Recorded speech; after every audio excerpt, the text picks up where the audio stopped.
stand corrected. This item is open to the public, make comments on. Once we start our meeting, then we'll close that off. But at this moment, it's open to a public hearing with the issue being alcohol license for Club Zodiac. So the way we're going to do it, to be in order, is if anyone would like to have anything to say, you can come up to the podium unless you're not able to in some capacity. All right. So at this time, well, first, do we have approved for agenda item number 1? So, second. It's been properly moved and second that we open the public hearing. All in favor, let it be known by voice vote aye. Okay, some delays, but we got ayes. All right, so we'll open the public hearing. The topic is alcohol license for Club Zodiac. Anyone would like to start us off by standing and coming to the podium?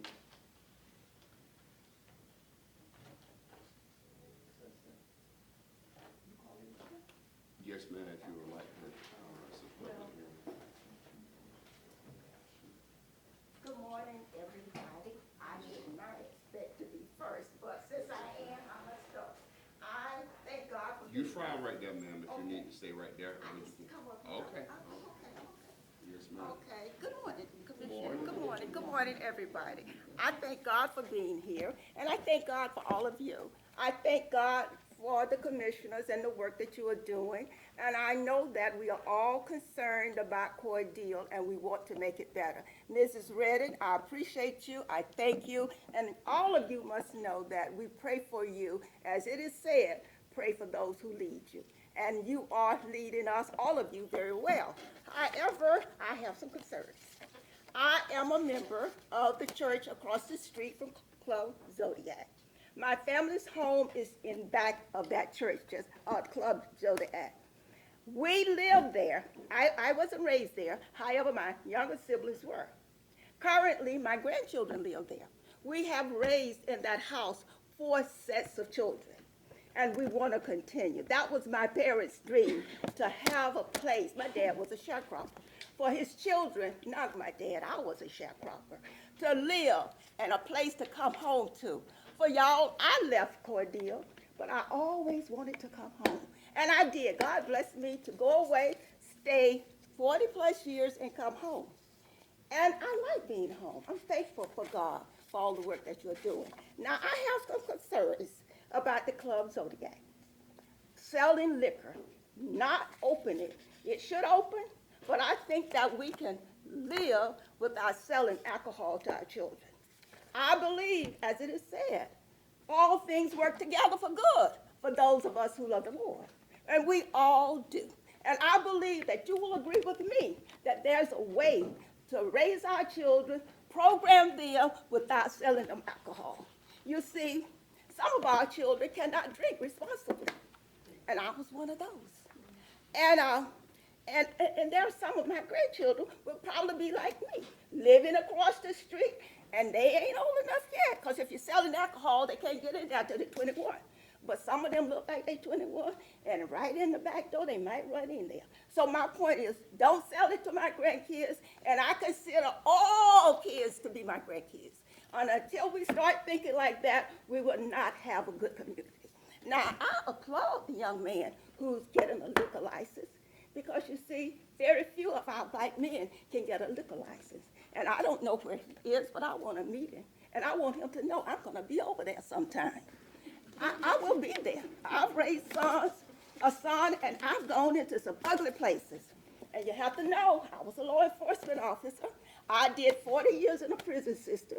I retired as a deputy warden. So I know you got to keep these children busy. My job was to keep them busy, because if they ain't busy, they making weapons to kill themselves or us. So that's what I need to say.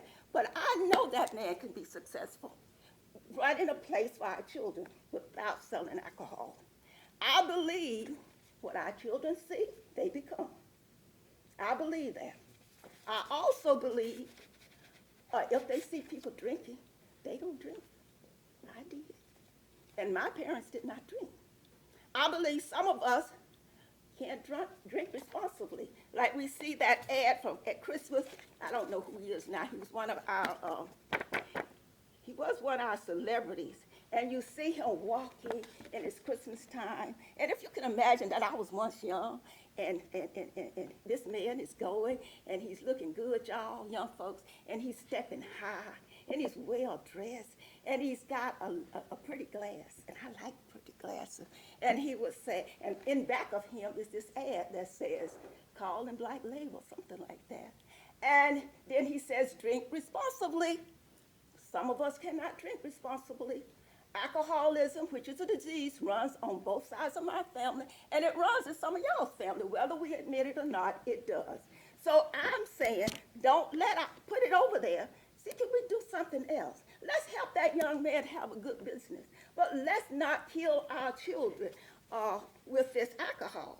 Now, the church over there is my church. Therefore, I worship there, and I go home there. And I think it was kind of picked up, well, how long were you at church? Well, we ain't that long, but I lived there. I lived there. My family lived there. That was my family's dream, to come off the crop and give us a place to come home to. And I came home there. And my grandkids live there right now. They live right at that place now. And I am concerned about it. Not only my grandkids, the kids in back, but their friends, I see them. The kids are they're his friends. I see them. They're my children as well. Y'all, can't we do better? Can't we do better than kill our make money off our children to kill them? Can we do better? I do believe we can, and I'll challenge y'all. I will help you in any way I can. And I know last time somebody said, well, what have you done? We've done a lot. I believe you need to help those programs that's running be better. We've had kids, and they just got out the softball program, right? We sent them to the softball. I took them yesterday to the swimming program. We do, because my kids, grandkids are one of them. And if my grandkids' friends fall, guess what's going to happen to them? He going to fall. So we have to do something, y'all. I support. I do believe that you ought not repeal the law just so you can accommodate. And it appears to me that's what you're doing. It seems, I don't know what the proposed law is. I have been unable to find it, but I hope you'll tell me what the proposal is. As I understand it, as it stands now, you cannot vote positively on that because you'll be violating the law. And I know as our leaders, you're not going to violate the law. So I know that. Don't change it so that you can say, I'm doing it, I'm being fair, because we know all things ain't fair. Life is not fair, and we know all things are not fair. Don't just be fair, be right. Be right on this issue. As they say, stay on the right side of history. I just know that you're doing a good job. And I also know you want to do a good job. And I know you're trying to satisfy all of us. But please, can we find a way that we don't have to kill our children to make a buck? I thank you. Let me see. I want to congratulate the young man again. Is he here? I want to meet him. He's not here, the man for the liquor license. But I can congratulate him. And it's not that we're against him. We are for him. I passed and he got the lights on. And I like the fact that that ad that says you're keeping the lights on. I passed it over the weekend, the lights were on. Nobody was there, I don't think, but the lights are on. And we need to use that building because it's a good building. But let's not sell our children alcohol. Thank you for your time. Thank you.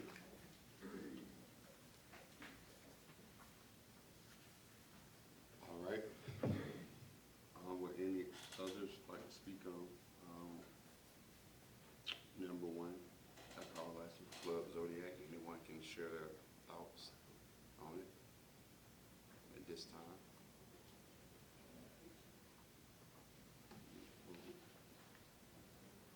I'm on the agenda, you know, we need to call me for the agenda, board proceeding. You can speak now. Is he on the agenda? Okay, I'm sorry. Oh, yeah, I see that, sorry.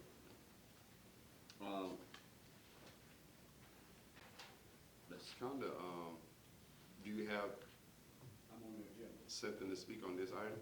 Yeah. Okay, all right. You can wait till you on the agenda. Bishop Burke. Yes, sir.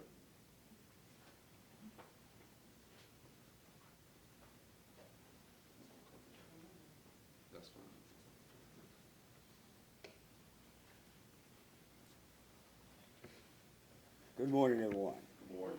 To the honorable commissioners and to the manager and to everyone that are here today.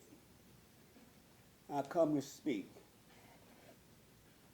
by the liquor joint. It's proposed to put on Joe Wright Drive. To the people that is in that area, that in the church, it's a parasite to them. It's not good to have it there. We are looking at almighty dollar in the liquor store. Why not put a basketball court right where you go put a liquor store for the children? But the almighty dollar rules sometimes. People want to make a dollar. Put the liquor store out farther according to the law. According to the law at the present, it's don't supposed to be there, a liquor store, according to the law. But the Honorable Commission, they can change the law. I know that. I worked with Mr. Coleman for a long time in Albany, Dougherty County. And I know what goes on with the city and what happened. They want to make the almighty dollar. Let me share this with you. It took someone to lose a life at the American Legion. They finally closed down. There's another liquor store. 4 people been killed here in Cordele. Killed out of the liquor store. We had a liquor store in Albany. There was a good friend of mine had a liquor store. He was 1 foot in compliance. Person got killed over there. He closed the liquor store down himself. We didn't have to come there. He closed the liquor store down and went to another place in Albany, Georgia. Let me share this with you. I am from Florida. In Fort Pierce, Florida, it's a large city. There are 3 liquor stores on Avenue D in Fort Pierce, Florida. And one Tuesday night, they were having church. And the lady walked out the church, one of the church mothers. But the liquor store, they was in a confrontation with guns. They fired the gun. Hit her right in the head and killed her, the liquor store. But what happened, it was a good and bad thing. All 3 of the liquor stores closed down and moved out off of Avenue D in Fort Pierce, Florida. Same thing happened in Albany, Georgia. Like the American Legion home. What we got to do, all children are my children. They don't look, don't look at the mundane. The people have nothing. They don't have an attorney like you have here to tell them what to do. But if we look at the mundane and the poor people in that area, I grant you, nobody on this commissioner want to have a liquor joint right across the street, a juke joint. You wouldn't live there. In Albany, we have a liquor store. Not too far from one of my churches. He do not sell liquor he sells liquor. You cannot drink the liquor on his establishment. In the yard parking lot, you can't drink liquor there. He doesn't like it because he recognized the people in the area. They go home. In the white area, in the white community, they have a liquor store on Gillenville Road. You can't drink no liquor in that store. You have to get your own liquor and go home and drink it. And what if you start having second liquor on Sunday? Think about that. On Sunday. And they're having church right across the street at the same time. I can recall real well in the 80s when I moved here. I used to pastor that same church. that Pastor Dean pastor now. I used to pastor that same church. And what happened on the 4th of July, they said it was firecrackers. Probably was guns. They were shooting out there. The lady right across the street, she went up under her bed. She was afraid. Right across the street, she was afraid because the guns were shooting. When we called the police, they shoot firecrackers. They do nothing, anything about it. But what I'm asking this commissioner, follow the law. Don't change the law to get a liquor store there, to make the almighty dollar. Forget about the dollar and think about the mundane, the poor people that don't have a lawyer, can't get a lawyer. And our children, think about the children in that area around that liquor store on Joe Wright Drive. They want to be on Joe Wright Drive. It's not a good thing to have on that street. No, not good. A basketball court would be the best thing you put there. But hello, somebody, there's no profit in that. The city don't make no money. The city wants $1 too. But I tell you this, they're going to take and use a life. If it open up, somebody killed, they closed down that liquor store on Joe Wright Drive. Somebody going to have to lose a life. There will be confrontation all the time in that liquor store. I'll be up there every 5th Sunday with Pastor Dean. I wonder why is any police in this area. There's people been running 50 and 60 miles an hour on Joe Wright Drive right by the church.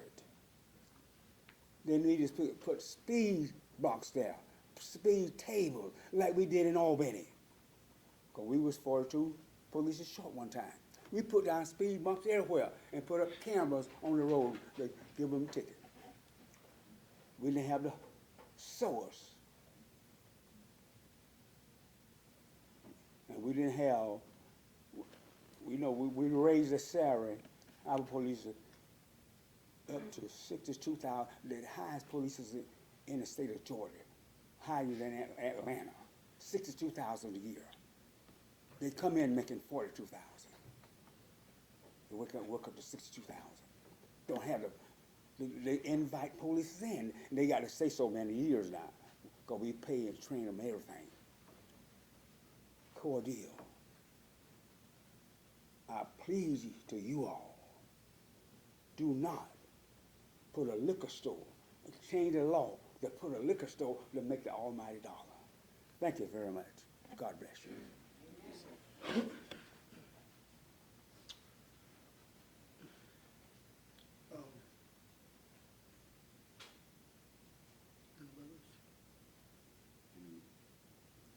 Cemetery commissioners.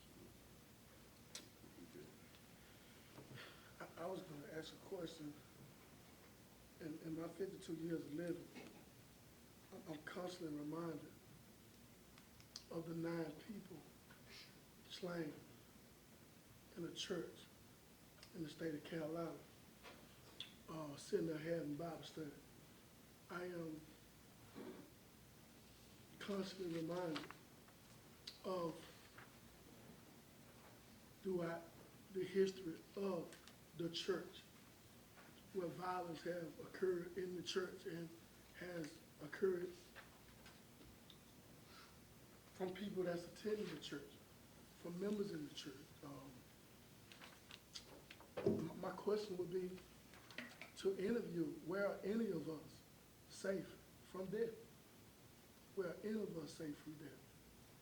When you spoke about, when you spoke about, I'm constantly hearing children. We're doing this to our children. Well, the law states that you have to be 21 years old to purchase alcohol. That's the law.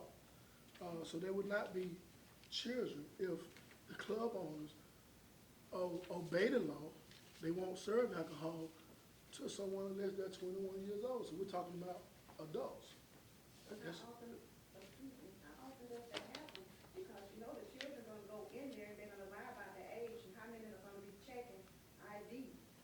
That's a good question, ma'am, and let me say this governing body, in the past year, I believe, with our nightclub issues, has put some new laws in place.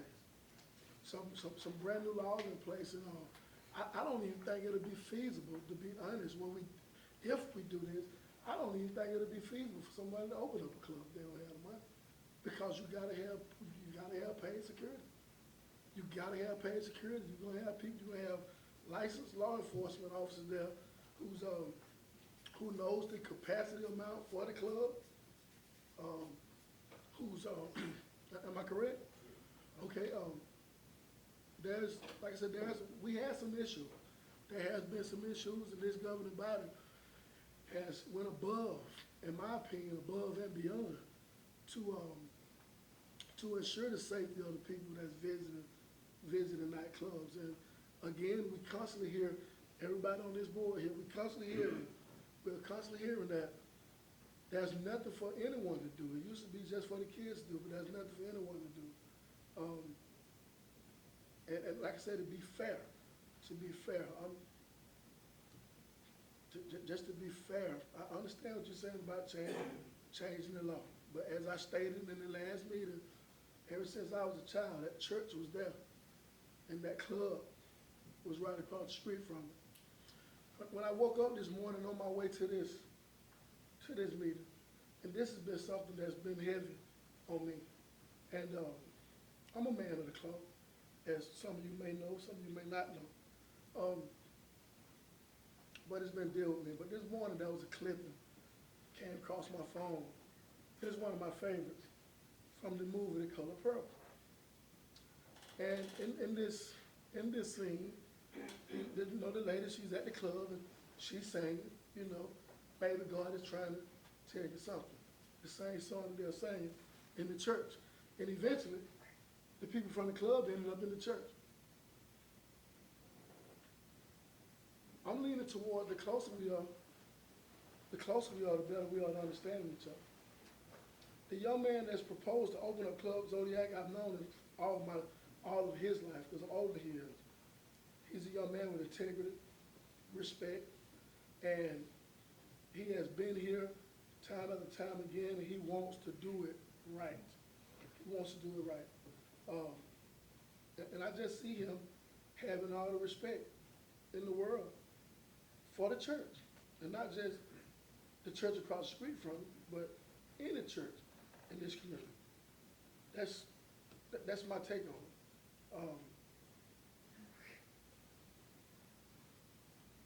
That's my take on it. Anybody else? Anyone else on alcohol license for Club Zodiac? Yes, ma'am. Go ahead. All right. Okay, my take on it is the area and the clientele and the children and the families that's so close to that club. You understand, Club Zodiac. Now, on New Year, we have to cancel watch night service because they're shooting and we're getting under benches in the church. I lived there all my life, and I already know what it's going to be like from the way it was before. Now, the person that, I'm sure you're correct about the person having good intentions and a good-hearted person, but you place a club and open it there selling alcoholic beverages, it's going to draw all the other young people in the area that's already drinking and hanging out around liquor stores. It's going to draw, and that whole area is going to be flooded with cars. And I know he have good intentions, but I cannot see everything being contained right there in that club, in that parking lot, and all IDs being checked, everybody there over 21. They're going to be outside in the churchyard partying like they was before, sitting on cars and drinking. We know that the liquor stores draws people that hanging out, doing all types of unlawful activity, where people have recently, young people has recently gotten killed. Now, we're against the violence that this selling alcohol brings. This is what we're protesting. We have nothing against that person. But what we're asking you to do is be proactive instead of waiting for someone to get hurt or killed to be reactive and then close it down, as such at the other clubs in the area. That's what we're asking, because we know it's going to happen. We know disruptive behavior is going to happen there. We know violence is going to be happening there. We know all of Joyride Drive is going to be congested with cars and people loitering. Maybe in a different area, the club was in a different area, it may be a different story. You understand? But because of where it's located, it's already an area that's overrun with drugs, alcohol, violence, criminal activities. Now, when that club closed down, it lessened that. But you still had the American Legion that got closed. You still got the liquor stores on 16. You still got 24, where recently, and this has been happening for years, people, our young people, are drawn to these places. They are hanging out there, and gangs and people are being killed. Now, you know this. You already know this from where the club is located. Most people don't even go down Joyride Drive in that area between 16th and 24th. They take a route all around because of what goes on in that area every single day. That's why we are protesting the opening of that club with the sale of alcoholic beverages and suggesting something more beneficial to our young people in that area who do not have the funds to go to a proper recreation. The school is out. They walk Joyride Drive 4th of July just to have something to do with the babies in strollers up and down. You have had to do something about that. Now you go up and down 24, they hanging out from Joyride Drive all the way to 7th Street, cars parked in parking lots. Because there's not a club open there. So where are they going to go? They're going to go right around the corner to Club Zodiac. And it's going to be the same thing. Now, you can sit there and tell me what your good intentions are, and I believe you have good intentions, and the young man that's opening it. But you cannot make me believe that violence not going to erupt there, congestion, people not going to get hurt there. You cannot make me believe that. And you seem to be, I'm not judging, I don't want to point no finger, and I don't want to be disrespectful, because I see a lot of good that this committee is doing in Cordele. But this is a high-risk area, and you know that between 16th Avenue and 24th, Club Zodiac, right there across the street in the middle, between 18th and 19th Avenue. Now, that's a prime spot for a club to make some money because everybody's going to be there, all these unlawful activities, and kids with nothing to do this summer is going to be hanging out in that area. If they can't get in, they're going to be in the parking lot. They're going to be on the streets. It's going to draw a lot of attention for our young people. And what we're all suggesting is something more positive. Bishop said basketball court. I think a game room, supervision. You're going to need supervision either way. You're going to need the police down there when that club opens. You're going to need that. And we're going to request it because we're directly in front of it. You got a boarding house next to it. You got residents all around.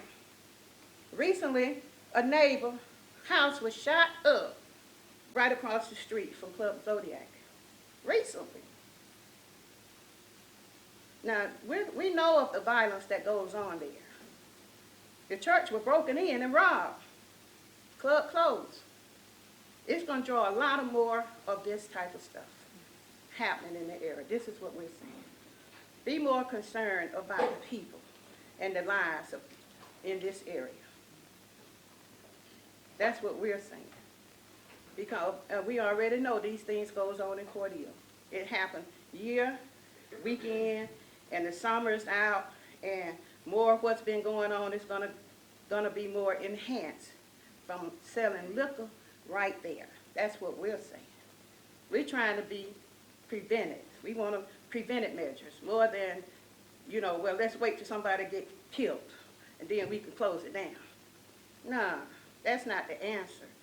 You should be more concerned, we should be more concerned about the lives of our young people who have nothing else to do, can't afford anything else to do, but walk up and down Joyride Drive, hang out on 24th and 16th in front of liquor stores. And what's already going on there. It's only gonna be enhanced with the sale of liquor right there in that spot. That's what we're saying.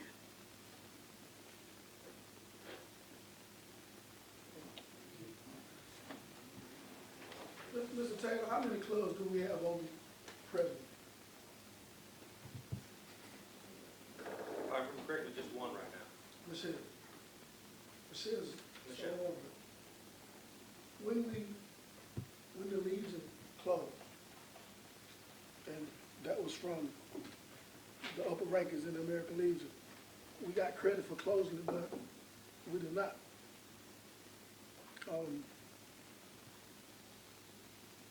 Deluxe, there had people there. I just feel like I said again, I feel like with the new laws that we have in place, and I understand your concerns, I have them as well. I live there, my backyard is 24th Avenue. Trust me, I know what you're saying when me and my neighbors are standing out in the yard and we're hearing psh, psh, those bullets passing us because of the crowds that was there. So I understand the violent nature.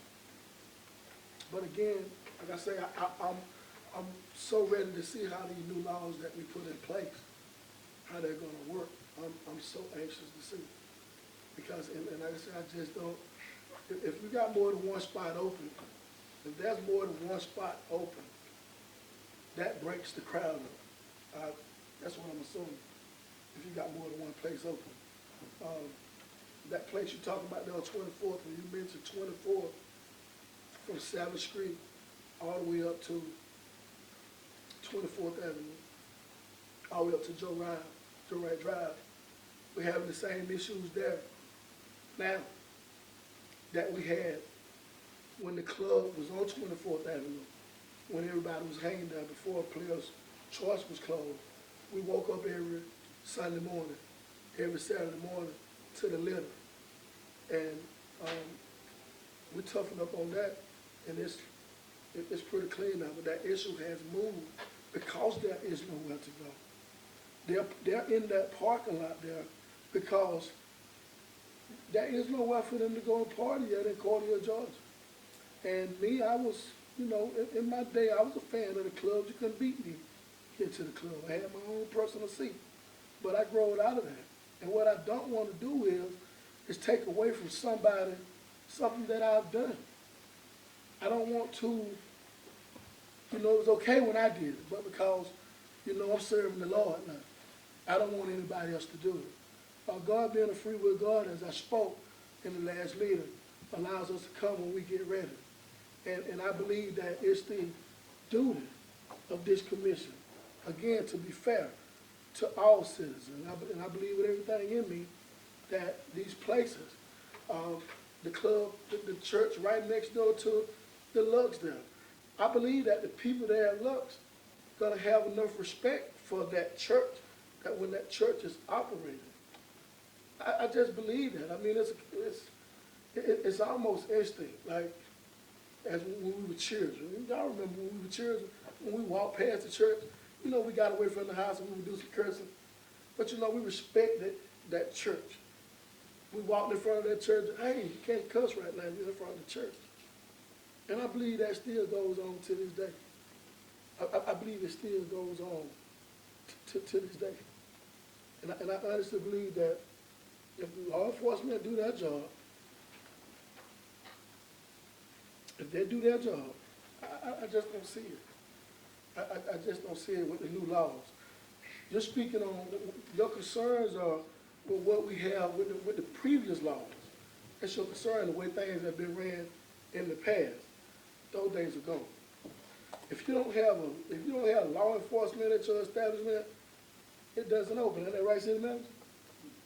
That's the guidance for those clubs that have 50% more alcohol. Exactly.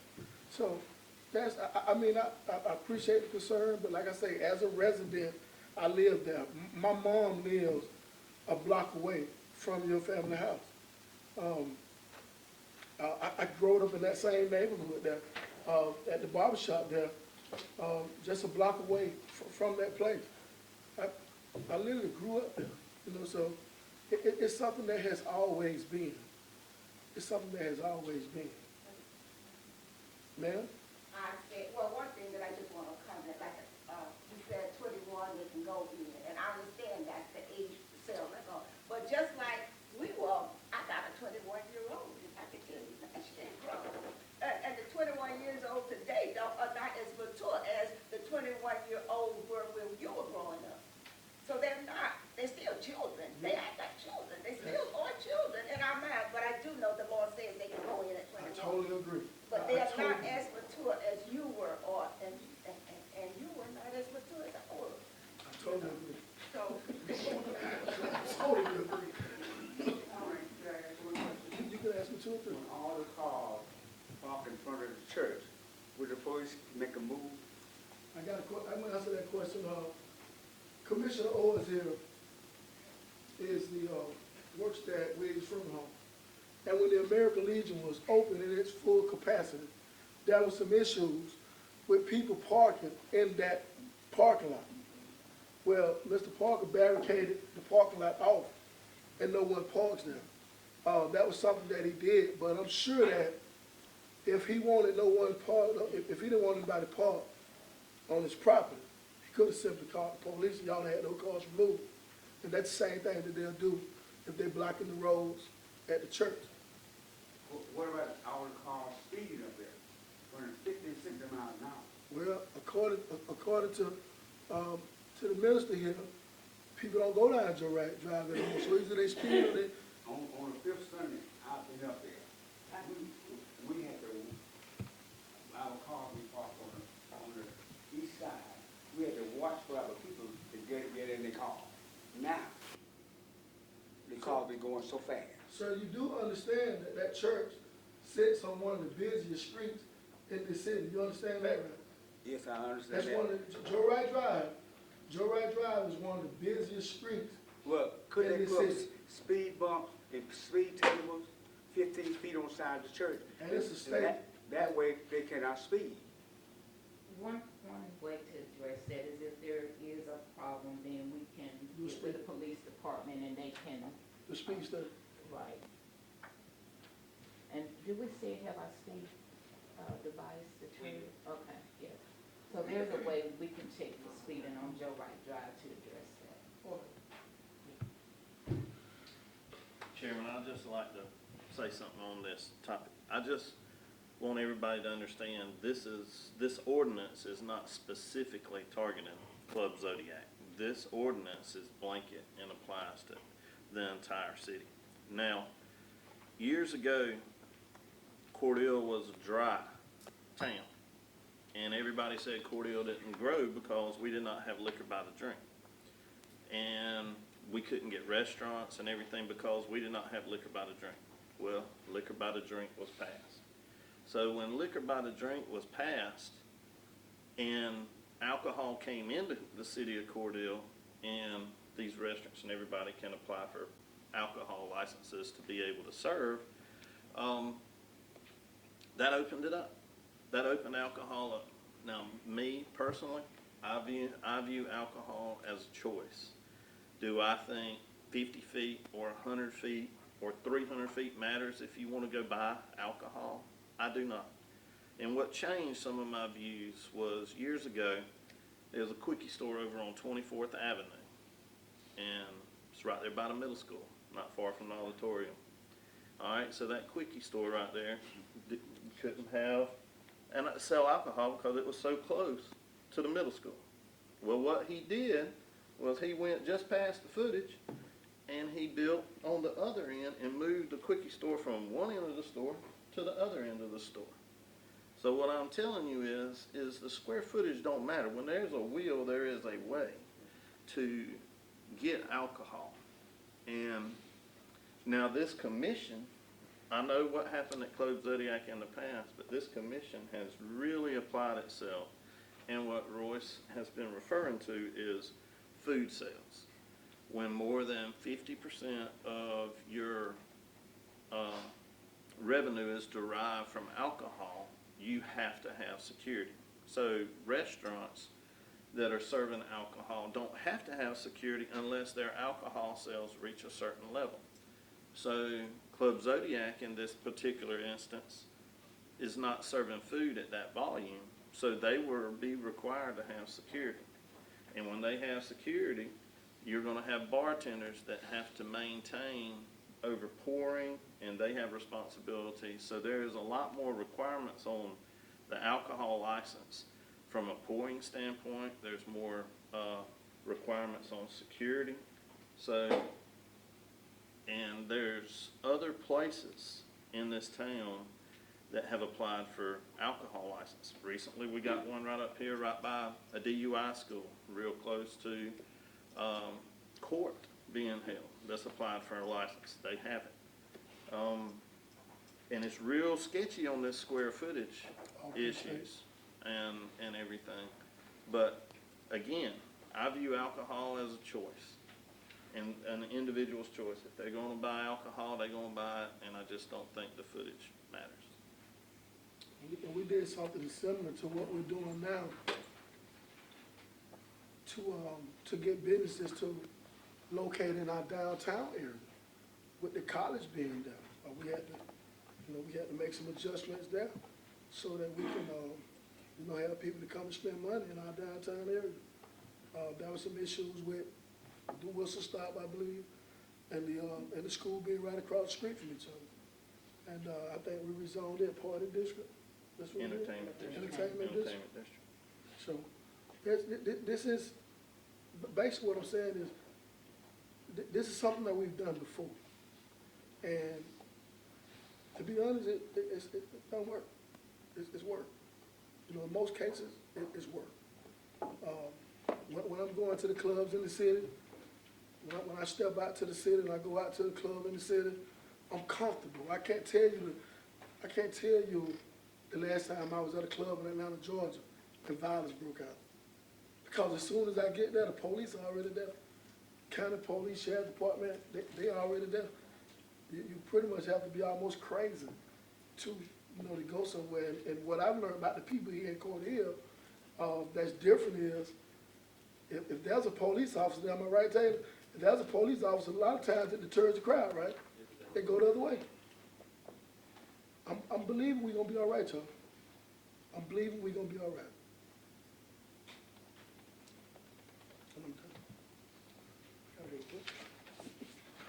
Anyone else would like to have something to say on the alcohol license for Club Zodiac?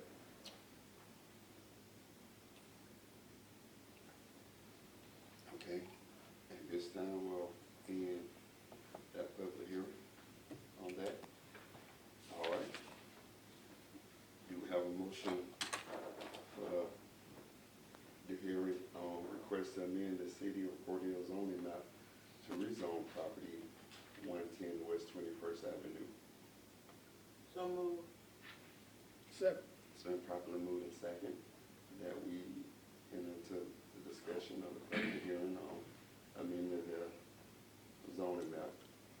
All right, all in favor, let me know by voice vote aye. All right, public hearing is open. Again, this is a hearing which anyone can speak on.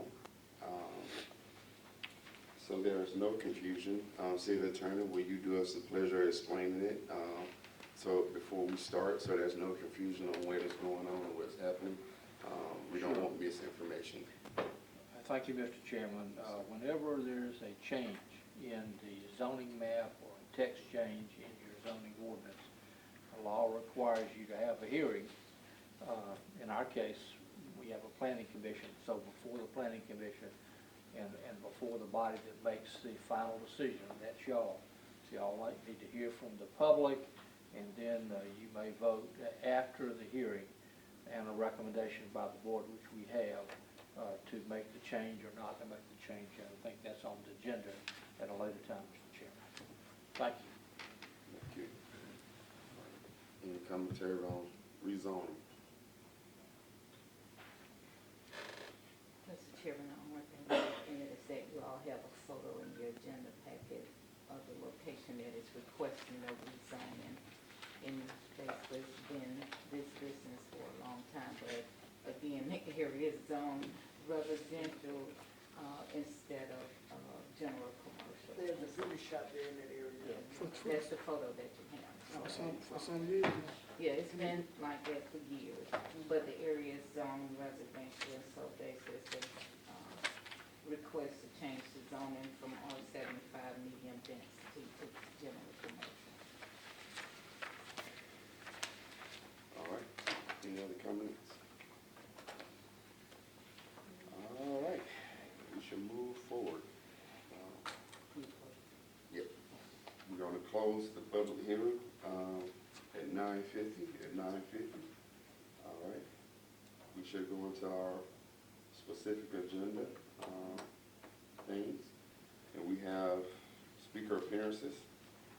First is Pastor, Harderbrook. You'll have 5 minutes. Once you approach the podium, please, you can restate your name, and then your address, and then your 5 minutes will begin. Calvin Harderbrook, Open the Word Ministries here in Cordele, Georgia, 1201 North 6th Street. We have a video presentation. You got the paper? Okay, good. Since you have the paper, you guys can look at it. Those papers will show you over the last 10 years what we've been going through at our church with the water whenever it rains. We flood. Anytime they say that it's going to be possible flooding, we get flooded every time. We're flooded every time. So recently, if you look at your paper, in the year, they're dated by the year 2013, there was a new drainage installed. I don't know if you have the photo, I'm sorry. But recently in 2013, they installed a new drainage in the area, which we were already having trouble with the water in that area, but when the new drainage was installed, it caused more problems to come. Now, I did call and say that was gonna be the problem when they put the new one in. So as of February this year, we've had to close our services 5 times because of the water. Now, we did get flooded in 2018. We spent almost $40,000 remodeling. You spent over $40,000, or that what you said? 40,000. We had to replace air conditioners, carpet, chairs were damaged, all the tiles came up. Okay, now I got it. I just. Yeah. Forgot Okay. that. Okay, sorry. I got receipts. All right. And so the ditch in there is a problem. You'll see where we had that ditch cleaned out, $5,000.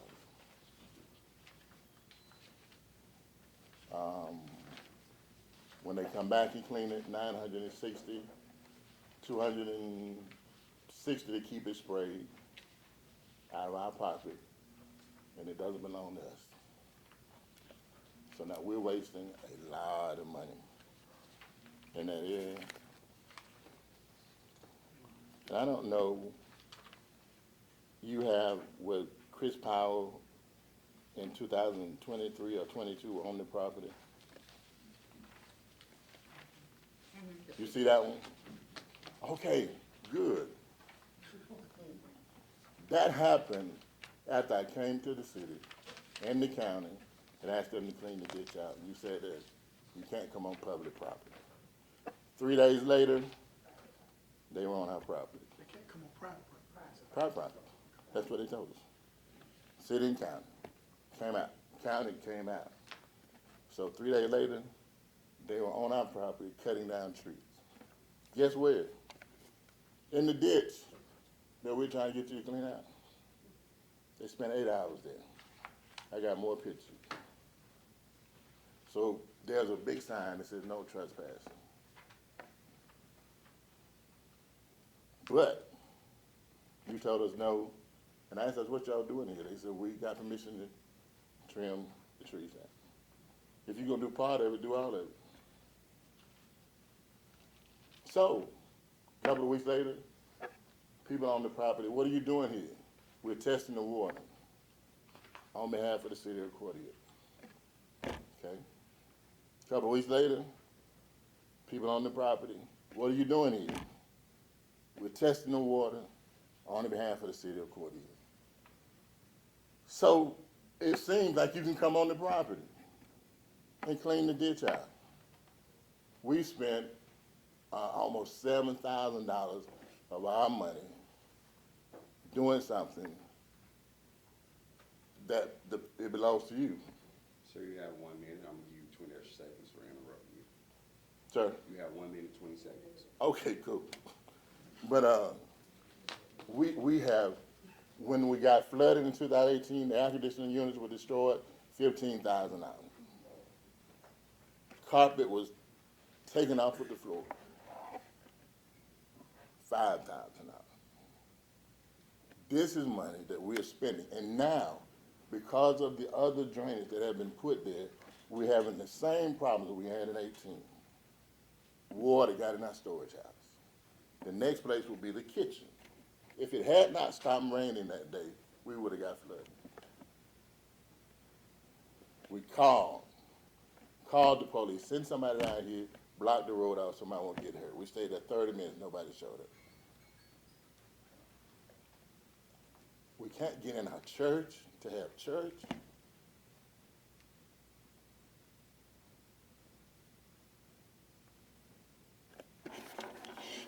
That's unfair.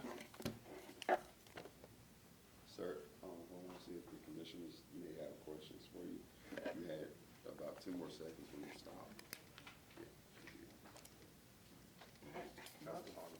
Yes, sir.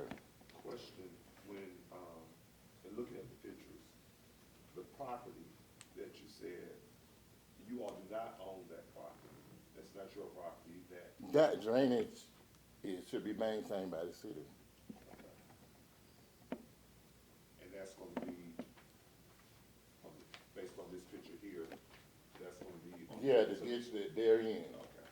that they're cutting trees down, that was said that they couldn't come on our property. And in proximity to your church, that is to the left of the church then, if I'm saying to the right? Yeah. Okay.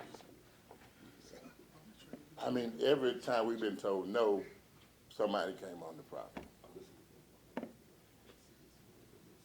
Over the years now, these pictures are Right. over the years. But we shouldn't have to close our church down because of the water. And the water is getting close, every time it rains, it's getting closer and closer. Now, like I said, we spent over close to $40,000 replacing stuff. And now, you may ask why we don't have flood insurance, because that is listed by the tax thing. It says that's not a flood area. But now the area surrounding it is wetland that belongs to the city and the county. And water sits there, and every time it rains, it floods. So I would like for you to set up a meeting in the next 7 days. I want to be in the meeting so that we can know what can be done. I got my calendar with me. Give me a time, and I'll be back. Because this is so unfair to us. 10 years we've been dealing with it. 10. Most certainly unfair when you're spending money to maintain anything that belongs to the city. That's most certainly. Steve, that, That's- ditch that Pastor Harvard is referring to, that area, is it city property or is it private It's property? in the county, It's in the county. yes, ma'am. So, The biggest problem is the railroad tracks, you know, there, it blocks all the water. That's the biggest problem, that area. okay, but the ditch is in the county? Right, where he's talking about, all that's in the county. Okay, so, Can I ask a clarifying question? Something you said earlier was, someone came out and was cutting the trees. Who was that? The power twist. the power company. Was it the power company or the city? Because, so, power. Okay. Okay, we can't, that's not on, we can't really get them permission or not get them permission to do that. So I just want to be factual so we can deal with the issues on hand, what belongs in the city ballpark and what belongs in other authorities' ballpark. But now, they're not the only one. The people that come down and inspect the water, they say they do it on behalf of the city of Cordele. Yeah, because they have to. Well, why they can't go to the other side? If the ditch goes to the other side, stay off our property. If you're not gonna clean it, and we gotta spend $7,000 to clean it. I'm gonna shoot this to the person that deals with water, and then I'm coming up for her after. Yes, The ma'am. company that did that was probably TTL, and they do our watershed protection program, and they sample places all over the city and even out to the edge of the county. That ditch is a tributary to Gum Creek. And like Steve said, it all bottlenecks there at the railroad, so it does tend to back up. So when We're it, required to take these samples 5 or 6 times a year, and that company does it for us. I mean, well, wouldn't it make sense to keep, whoever, to keep it clean? They're basically just monitoring the quality of the water. Okay.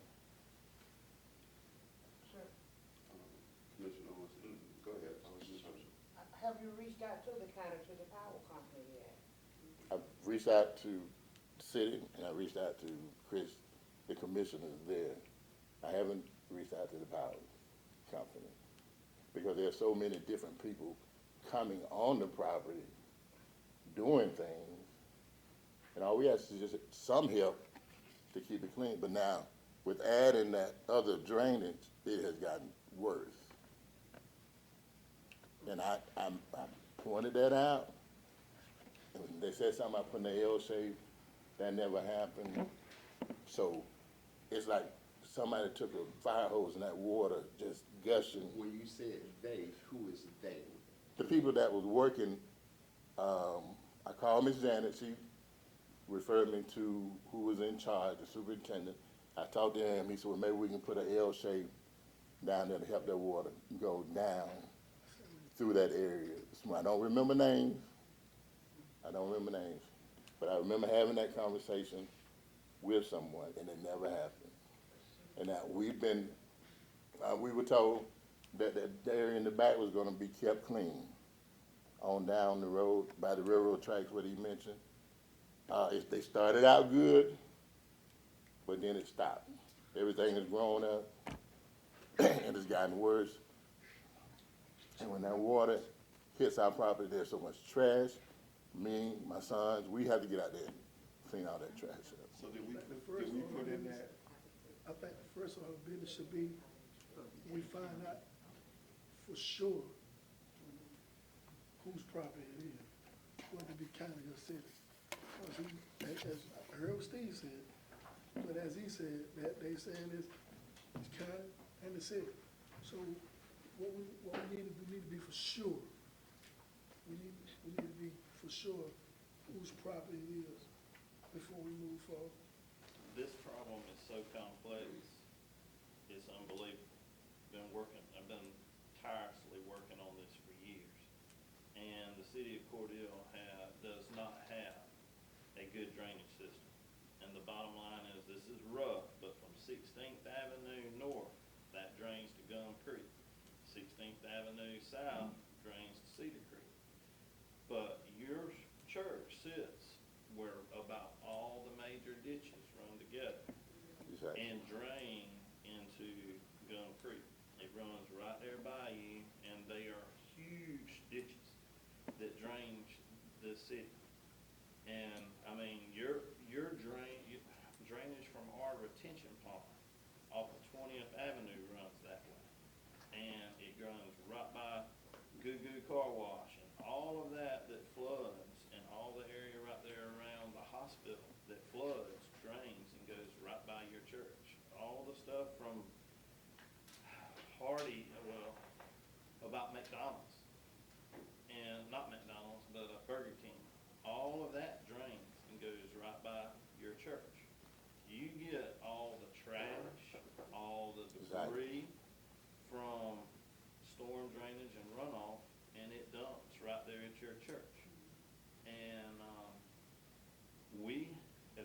commission has also,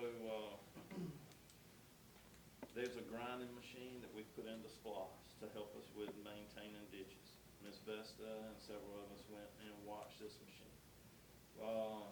We have dilapidated equipment at the city that we're trying to replace with this SPOS that should help us with some maintenance issues.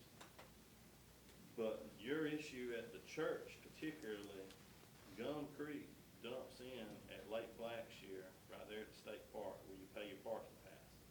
And that train trestle that you look at to the left over there is maintained by the power company, and all that is sprayed. And all the weeds and stuff are sprayed, but that's where they stop.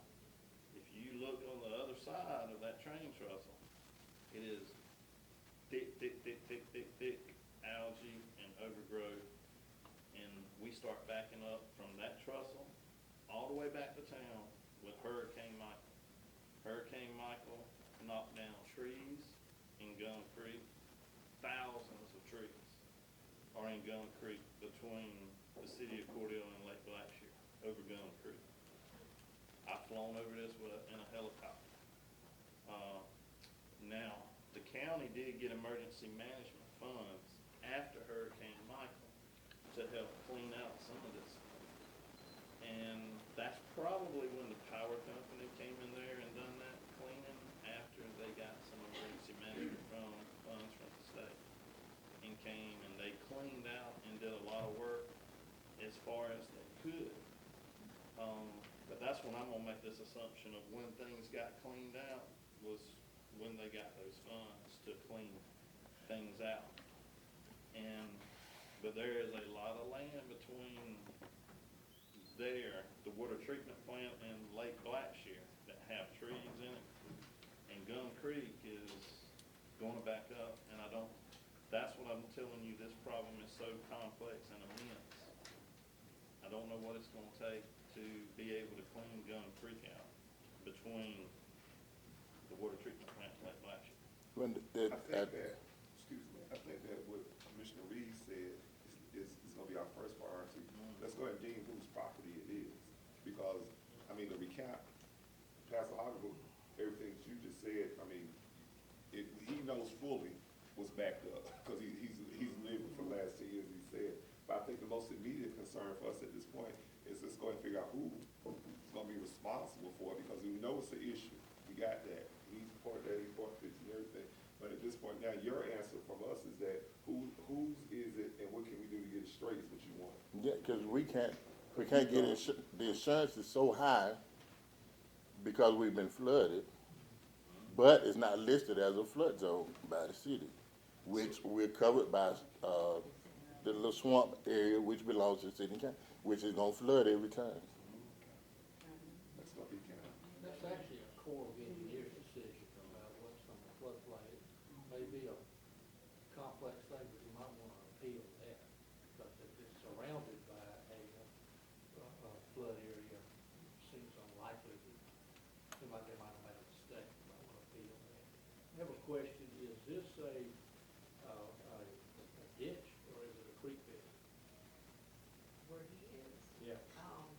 that's just a big ditch, Is, which goes to the, all right, okay, so it makes a difference, you know, the creek bed, that's the waterways that stay there, it's hard to, and you can't, hard to mess with it. You yeah, know, you can't hardly touch that. all right. Well, we can do as we please with the ditch right here. Right. You don't get caught. So, I think Commissioner Owens made an interesting point. If the ditch been cleaned out before, no matter what funds it had, what made it a priority, I think part of the thing is talking with the county, if it indeed is the county, to make sure it's on the regular cleaning measures. I know you hear it the city, but it seemed like the quickest thing you can do besides repealing that, which is a complicated process, is make sure the county has that ditch on a constant cleaning schedule, so that won't happen, especially around when it rains and everything. So I'm just trying to offer, I think that what Commissioner Owens was saying is just trying to offer, the way I think is the simplest solution that would do you the most good up front. And I think right now, you can kind of get with them and kind of make sure that's, and then work on the more complex things in the meantime. We've gotten with the county as well, and they say it belongs to you. Well, that's easy. That's an easy. That's just a throw out. That, well, I'm not saying it's easy, but it's easy for us to determine whether it's us or the county. I'm not saying that's easy, but one other thing, you can look at the signs. If it's white with green writing, and you go there, it's the county. If it's green with white writing, then it's the city. So that's an easy way to tell who belong, I think you did, who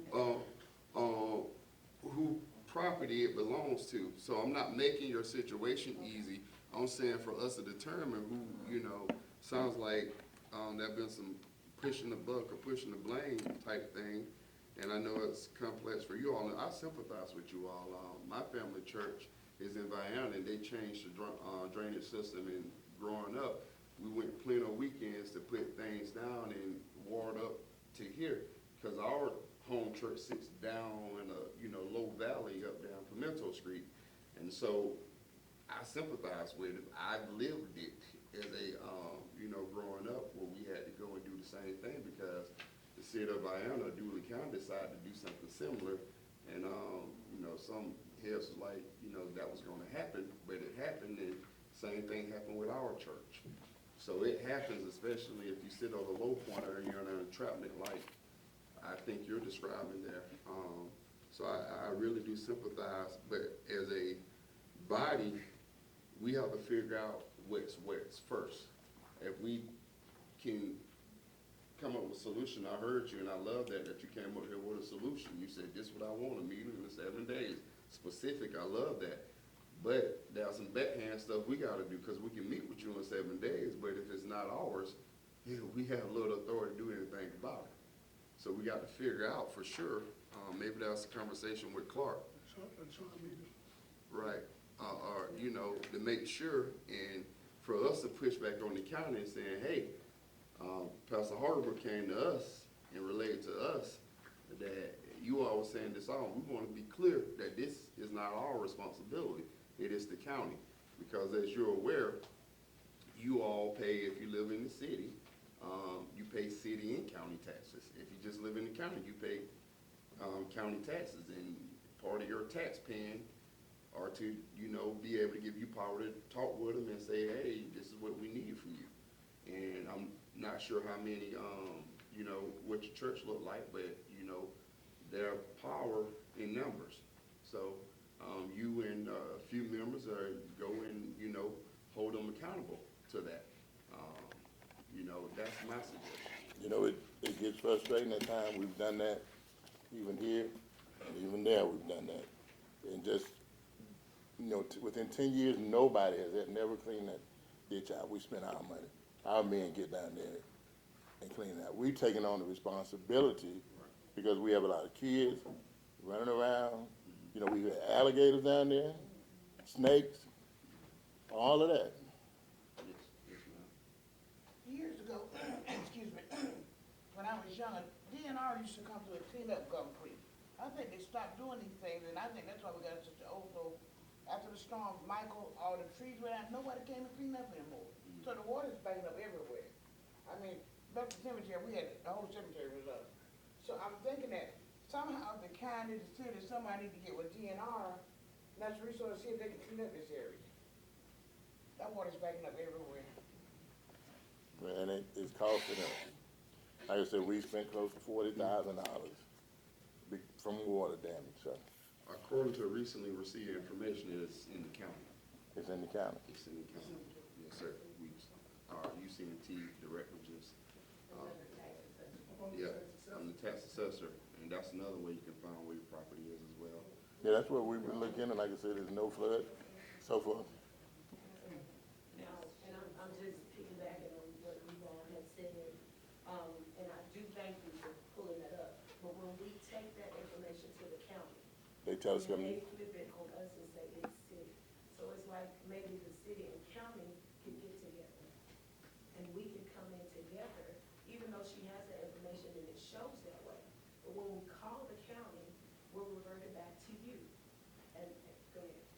that's why the city, our city manager is gonna reach out to speak with the county administrator, and they'll get together, and they'll speak on it, and whatever go from there, city manager let us know. But But I wanna be, I just wanna be clear with you. We have no authority to make the county do anything. And we, right, so what I'm about to say is this though to you. When they say that, you show them that same tax assessor report and you push back on them. And then what I would do, if I was you, to get somebody else involved, somebody legally involved, if they're not taking responsibility of it. That's the way, unfortunately, it has to work. Because we, and I understand what you're saying, we get with the county, and our city manager's gonna get with their county manager and everything. However, you know, we can get together, but if they're passing the buck, I mean, we deal with them on some issues that they don't wanna bend on, you know, so it's, unfortunately, we're just separate governments that have no authority over one or the other.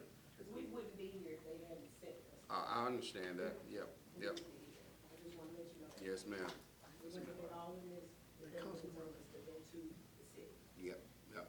But, and I think, some commissioners can call other commissioners if they're up for that and kinda help you out. I will Yeah. be reaching out to, my county commissioner friends to let them know that something has to be done. Cause, and like you said, I've been here, and it's been 10 years, it's been 11 years. Pastor Hollenberg has been here before. So you know, he's correct when he says that they've been saying that it's us, but it's the county.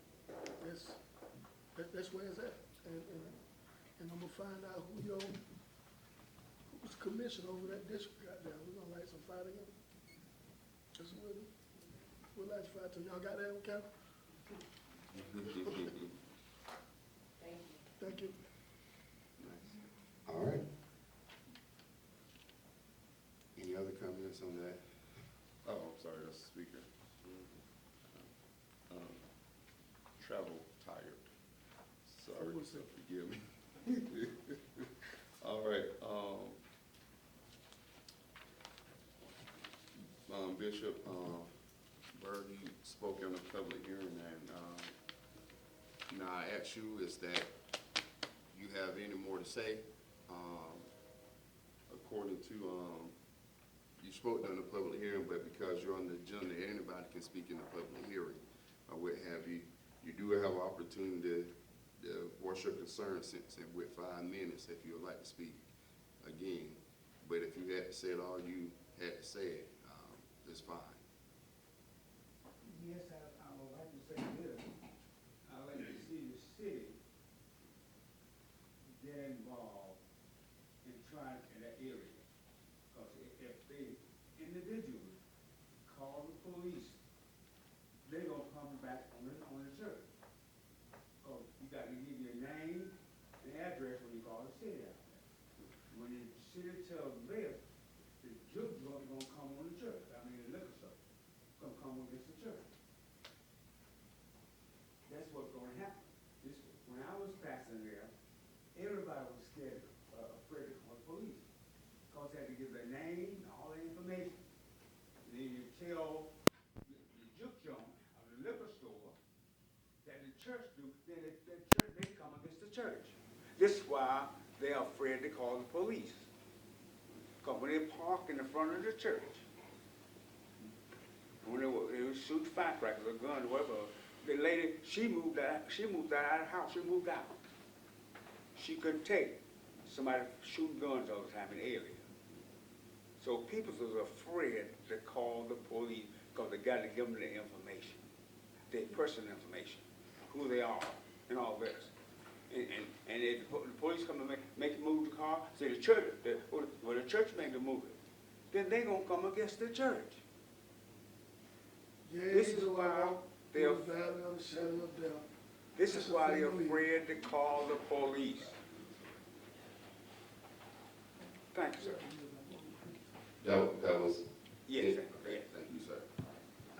I would say this, if you don't wanna call the police, if there's an issue down there, call City Commissioner Reed. And I don't have no problem calling the police, telling them what the issue is. If there's an issue down there, call me. Don't have to call the police, call me. I want to discuss the raise for the commission, because my phone rang 47 times a day, with issues. So if you don't want to call the police, call me. That's what I'm here for. That's what I'm here for. You got an issue with calling the police, call me. It's been done more than once. It's been done more than once. That's what we're here for. You can call either one of these people up here if there's an issue. That's why we knock on your doors and solicit your vote. That's why we do it. Because we want you to know that we represent you and that you can call on us for these things. Yeah, so please pick up the phone if there's an issue. You don't want to call the police, 947-1749. That's my personal number. My city number is 229-947-5324. Reach out, and we'll get somebody there. We'll get somebody there. Thank you. All right, at this time, we'll move on accordingly. Speaker on a specific agenda item, an agenda item to be addressed, number 5, Ms. Ellen Dean. But that was a public hearing, so, now, my question is, what we normally do with this, I know you spoke during a public hearing. You can speak now or speak before we get to, when we get on, I should say, agenda item number 5. Have you? Oh, you like said I can speak again? Yes, because one was a public hearing and one is agenda. I'm just trying to make sure nobody. Well, I just want to say, I believe that we as a people, a community, we can make it work. I believe that we can support the young man who want to have a business, and I do applaud him for living his life so that he can get a liquor license. But I also don't want him to sell liquor in that club. But we can work it out. As they say, we can all get together and make sure we raise our children, as well as, I don't know the young man, but I'm sure when I see him, I will. If I don't know him, I know his grandmama. So we are all in this thing together. When you go back far enough, though we might not be blood related, we are all related in this town. We've been connected so long together. And we want to see everybody do good. And we certainly want to see our children be healthy and not have alcohol starting early in life, because then they can become alcoholics. And many of us do, and we do know that's a disease that kind of just takes you away. And I thank you again, very much so. Yes, ma'am. Thank you so much. All right. Yeah, that's it for all the speakers. All right. We'll move into our department heads report. We're starting with Mr. Hill, our community advancement manager. Good morning, Mr. Hill. Good morning, everyone. Thank you for allowing me to address you this morning. My commission report for June 4th starts out with the fact that I contacted the Small Business Administration to discuss a business incubator program for the city of Cordele, utilizing their protege program, the 8A, the MBA certification programs, and setting up a Zoom meeting for mid-June to have the initial discussion of what that looks like and what it takes for that to happen. Next, Southwest Georgia United on June the 1st conducted another housing seminar, which is where the $10,000 vouchers from Department of Community Affairs are administered. I have not had a chance to talk with them yet to find out how many people attended, but know that we will, through some of these housing initiatives, work to put more of those together to embolden people with these $10,000 vouchers through DCA to be able to purchase homes as we start to bring them online. Had a meeting with Ms. Cantrell prior to the budget meeting. She and I went over the community development budget. I attended that meeting with Ms. Cantrell, and we presented our recommendations. And I believe everything was approved. I attended a Propel Youth Enrichment meeting via Zoom last week. And some of the things that we were talking about were resources and activities that we could engage the youth in through that program. We had DJJ on the line, and there were a couple other entities that were there, so know that there's some things that we are working on through that youth enrichment meeting. And then the last thing on my list for this month is that the peanut meal. I have not let that go. I will not let it go until we come up with some solution for that. So I had an opportunity to talk to a company that does large-scale projects. Because the people that we're looking at doing renovation on these houses and building houses don't necessarily have the capability to accommodate such a large project. So I reached out to someone that does. We were gonna schedule a meeting for one day this week, and the construction manager actually spoke to the owner who wants to come in. So there may be some financial positioning that we can do. There are multiple things that we're looking at. One is mixed use, but the other may be a community facility if under the mixed use we're not able to secure the funds through the owner. So there are possibilities for that building. Just know that I am continuing to work on it, and we will see shortly how we'll come back with some plan of action. And with that, are there any questions? Any questions for Mr. Hill? Comment. Yes. On Sunday, I passed by the building, and I was trying to put up for sale signs. I see the building's not for sale. There was a sign on 6th Avenue 9, there's one on 11th Street as well. Yes, ma'am. Those are two different parcels. Then I saw my side cleaning up. Yes, ma'am. Yes, ma'am. So know that I've been in contact with the owner. I know that he had a procedure that he had to go through the city, and that put a little bit of fire up under making sure that the facility was maintained, and then I'm working again continually on trying to get it renovated. Thank you. Thank you so much. Any other question, comments from Mr. Hill? Thank you, sir. All right, next is finance.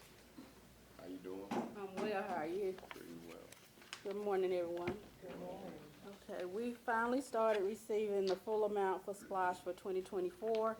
The amount we received for March was $154,349.08, which bring us to a total of $404,908.38 for sales taxes collected.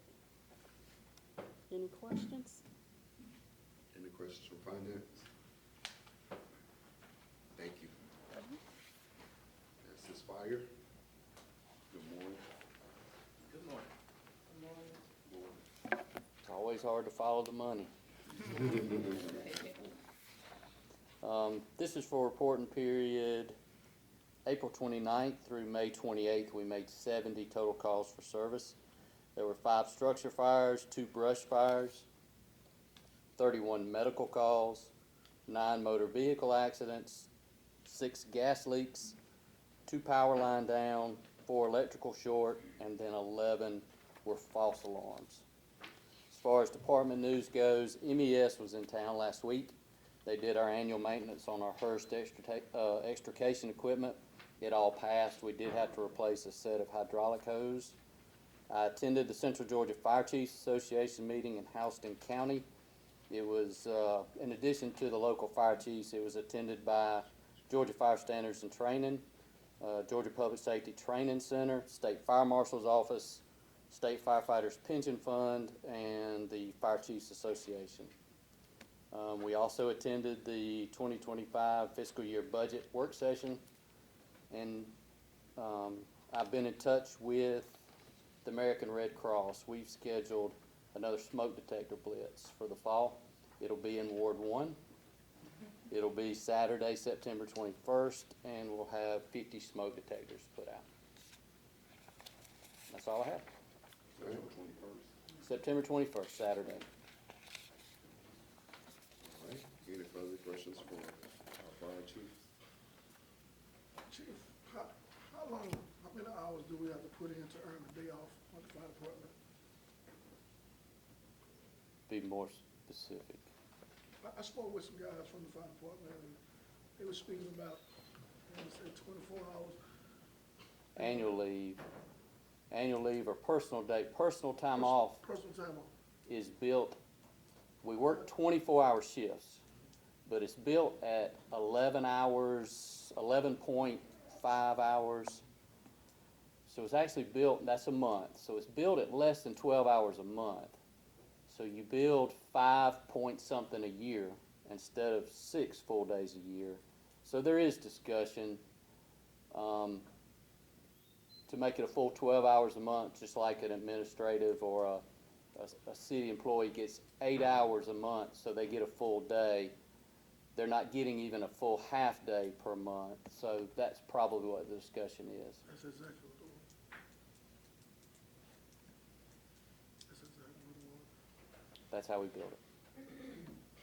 So is it feasible?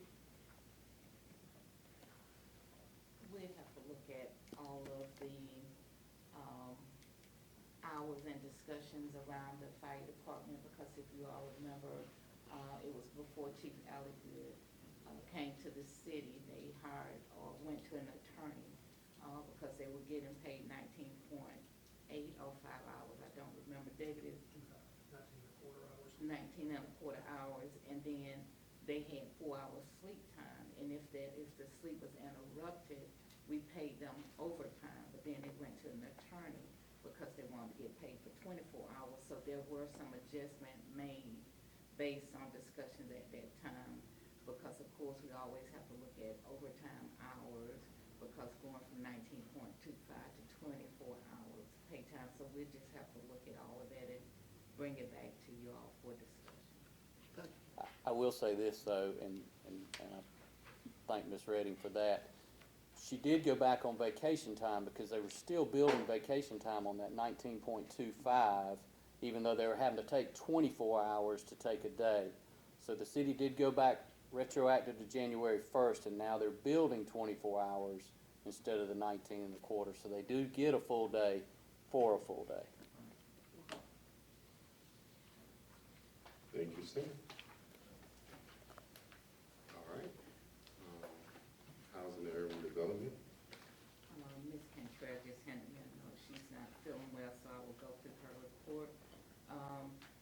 The Cordele Planning and Zoning Commission, met on the 23rd, and the item that they had on the agenda for a public hearing is the public hearing, item that was placed on the agenda today, and is, placed for a public hearing, and then later on the agenda for consideration for approval.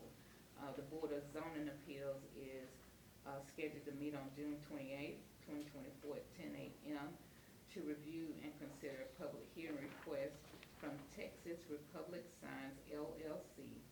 The property is owned by Pilot Flying J, and their request is to install one double-face freestanding sign, a total of 639.67 square feet with an overall height of 100 feet. A conditional use permit must be obtained to locate the above requested sign, and so that meeting is on June 28th. And then the Historic Preservation Commission meeting is scheduled for Wednesday, June 12th at 6 p.m. here in the courtroom. And then there are 4 outstanding revolving loan funds, Hobo Cafe, first loan and second loan, Ray Ray's Restaurant in the Grant Building. So now we're down from 5 to 4.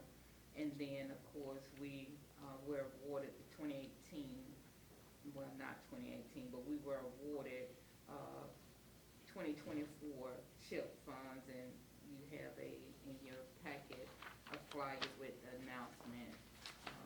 City of Cordele for owner occupied rehabilitation, $500,000. And that completes Irene's report.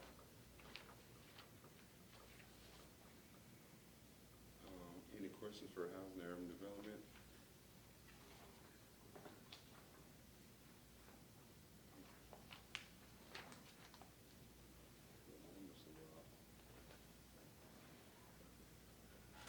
All right.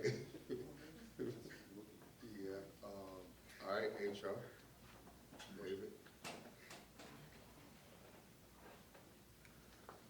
Chairman, Commissioners. How you doing? You have my report in your packet. I'm just going to highlight a few items on here. Starting at the very first, on May 1st, 2024, we had interviews for the vacant refuge facility attendant. Following that interview, a conditional job offer was extended on May 8th, and we hired him beginning May 16th. And at yesterday's staff meeting, Mr. Fulford stated that he can see a huge impact already in the volume of materials coming through that facility. So that was good to hear. The next line down, that should be May the 2nd, not Mary the 2nd. I apologize. The annual DCA wage and salary survey, began compiling that. I submitted that, completed and submitted that yesterday. So it's been submitted, and it should be up by the fall of this year for review. Coming on down the line, May the 14th, had the opportunity to attend the Career Awareness Day hosted by Crisp County Middle School. Ms. Shepard, Ms. Reding, and I had the opportunity to go to that. I think I went to 4 classes, as did everyone else, and had some very good questions brought up by the kids. It's surprising that kids who are 12 and 13 years old have some insight of what's going on and concerns. So that's good to hear they had those questions. The Go Sun Smart Safety Program that we're hosting in conjunction with Emory University, all the information has been submitted on that. We have been selected as the first program group, and that will begin in June through September, and more information will be coming to those coaches and participants in that program. And then lastly, our supplemental insurance that is administered by Principal Life Insurance Company, that renews August 1st, 2024. We received the renewal quote on that. There will not be an increase in the premiums on those policies. We currently pay a little over $179,000 per year for those. As of last year as well, we did not have an increase. And if you remember our medical insurance, last year we did not have an increase in that as well, and the prior year was only 6%, when medical inflation is running roughly 15%. So I say that our employees are using these benefits wisely, and we just appreciate them being aware of what it does cost and using those benefits responsibly. And that's all I have, unless you have any questions. Any questions for HR? All right, thank you, David. Next, municipal court has no report.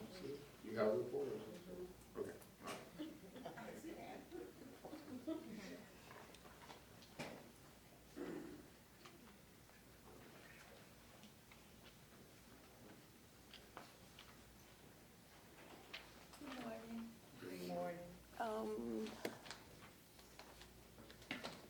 For the municipal court for the month of May, we had a total of 261 cases, 247 for traffic, 14 criminal, 16 bench warrants, 22 license suspensions. We collected a total of $40,872.45 in cash funds, fines, probation fees, and restitution. We had one refund for $14.92. We had one case that was transferred to Superior Court, and 0 jail days and 0 sentence. Any questions from municipal court?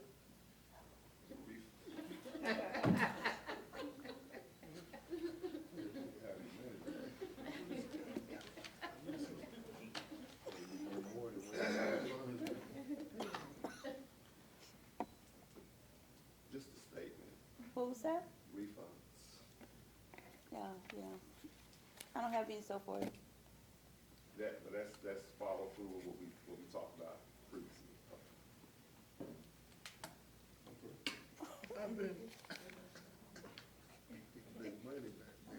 I'm constantly asked, I've been asked why don't the city allow people to use property bonds to get out of jail for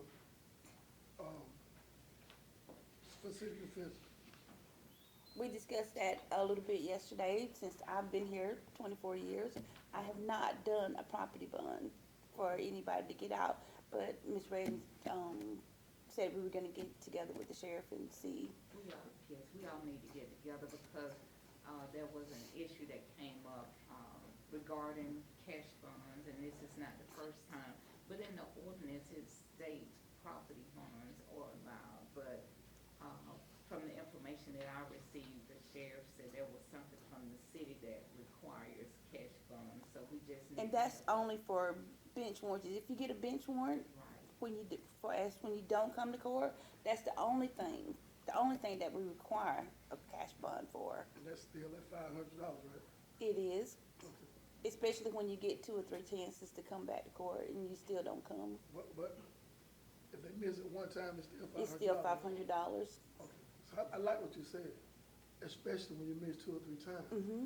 I think that Cause first, sometimes we'll reschedule them I think that first and, time, and they still don't come back.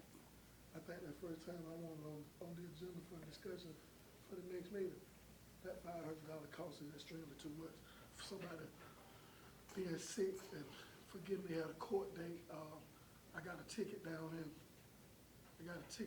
Ashburn for riding no registration on my bike and just missed the court date. And thank God I had a commissioner friend down there that saw what was going on and reached out to me.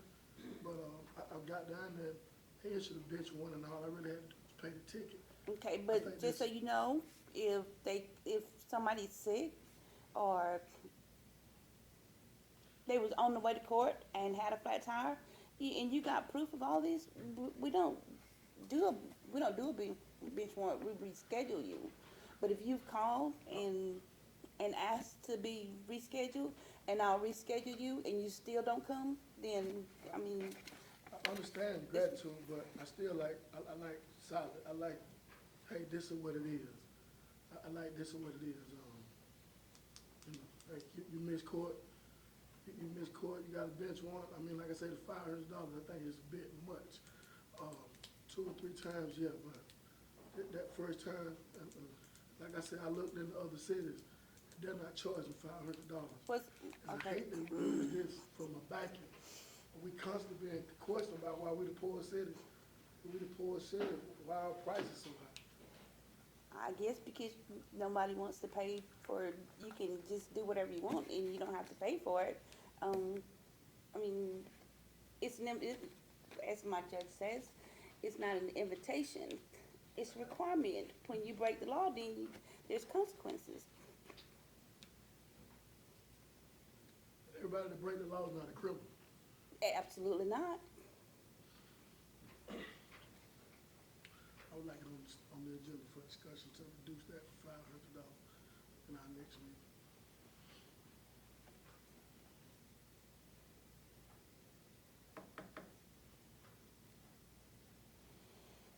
Any further questions or comments? No.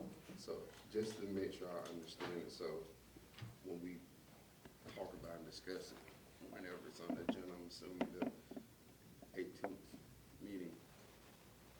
So if someone misses court for any reason, even if they didn't say, you all automatically reschedule them the first time, or do they get a bench warrant? No, we'll send them a letter, telling them that they missed court, and, we'll allow them to come and give us a reason, or some of them just don't come. We send you a letter telling you that you missed court. So the first time, so for me to, make a decision, I have to know what the process is first and whether it makes sense to If you me. miss court, we'll send you a letter telling you that you missed court. 90% of the people will call and say, okay, I was in hospital. We rescheduled them, put them back on the docket to come back to court. And then if they still don't come, if the next court date we give them, then they still don't come, then it's a bench warrant. So my understanding is, you miss court, there is no bench warrant. Depending on depending on the offense, DUI, suspended license, those are bench warrants, First time. First time. first time. DUI, If you suspended miss, license. if you miss court, yeah. DUI, suspended license. But then if you got no insurance, suspended license, DUI, tail light, if you got a bunch of charges and you don't come on any of them, then there's gonna be a bench warrant. multiple charges. So we'll have it clear. DUI suspended license, automatically bench warrant if you don't show up. If you don't show up. But let me tell you now, if you don't show up, but if you got those charges and you let the court know, I was in hospital, I couldn't come to court, then there is no bench warrant. Or the bench warrant will be removed. No, there's no bench warrant at all. If you call me and tell me that, I was in the hospital, I couldn't come to court, and I had a DUI or suspended license, then I'm gonna reschedule you. So there would, if you're in the hospital, why would I issue a warrant when you couldn't come to court? Well, from my understanding, if I heard you clearly, you said if it's a DUI, it's a bench warrant. That's what you, is that what you said, Billy? I said yes, but if you got a DUI, you're in the hospital, nobody notified the court that you were in the hospital. But if you call me and say, okay, I was in the hospital, I could not come to court, then there is no bench warrant. That's at your discretion. It's not at my discretion, it's at the judge's discretion. I work under the judge. But I think what's missing, what's lost right here is, what I'm thinking is time. Because on one end, it's like, if you have these charges, you get a bench warrant. But then you saying, well, if you come to me, you don't get a bench warrant. So for me, in my mind, I'm thinking, okay, there's a period of time, how long, if they don't come to court, do they have to come to you before you get a bench warrant? Because I think Commissioner Reeves is assuming like, okay, if they don't come to court and you issue a bench warrant, then they can use that bench warrant, then get removed, or It'll get removed. Okay. It'll get removed. So they initially do get a bench warrant. Yes, but it and will then be it's removed. And Okay. the bench warrant cost is $500. It is. That's my concern. Bench Even warrant if it's cost. removed? No, No, you don't just pay remove it. anything. Okay, just making sure for clarity. And even when we issue a bench warrant and they come to court, they will, like the judge can dismiss that in court. If the defendant comes in, give a reason that the judge accepts, then that bench warrant, the fee will be removed. It'll be dismissed. I guess my concern is the phone calls I receive. Hey, I miss court, man. You know, I miss court. I miss court, man. I gotta have $500 to go down there, Russ. I just don't have $500 to go down there. Is it for a specific person? All I know is that, well, we don't do anything at this table for one specific person. That's why I wanted to change it. So it's for everybody. We can't do anything for one specific person. But when I'm getting these calls that I gotta have $500 on top of my fines to go to court, people don't have it. You know, if they don't have it, I just believe that the $500 for missing municipal court is too much money. That's my belief. I think it's extremely too much money. And when you look at other cities, if you look into other cities and see what they're doing. What other cities do you want me to check? I think that's a job for the city manager. I think that's a job for the city manager, to look into these other cities to find out. I honestly believe that the $500 is extremely too much for the people in this community. So I'm just trying to play mediator, so if we talk about it next time, I'll at least have a full understanding. So I think you. What it sounds like to me is she's saying is at her discretion. It's not my discretion, it's not my court. It's the judge. Yes. Okay, so that's why I have an issue with that. I need something solid. It is what it is. I think. We need guidelines. Okay, there you go. So for you, it's two issues. It's the cost, and we need a specific policy in place where it does not take a call or discretion. Because some people may call, some people may not feel comfortable calling. So you won't, first of all, look at the cost, and then second, look at making sure, like, it's not, you have to call somebody. It's more like everyone get treated the same when they come here. Is that pretty much precisely? Okay. And everyone is treated the same. When they call me, I treat, it doesn't matter to me, I treat everybody the same. Does everyone know, and my only question, does everyone know that's the process, that they call you? Because it is the judge courtroom, but clerks have a lot of power and discretion. You may be modest and humble right now, but I've been working with the court system for a long time, and they're the gatekeepers a lot.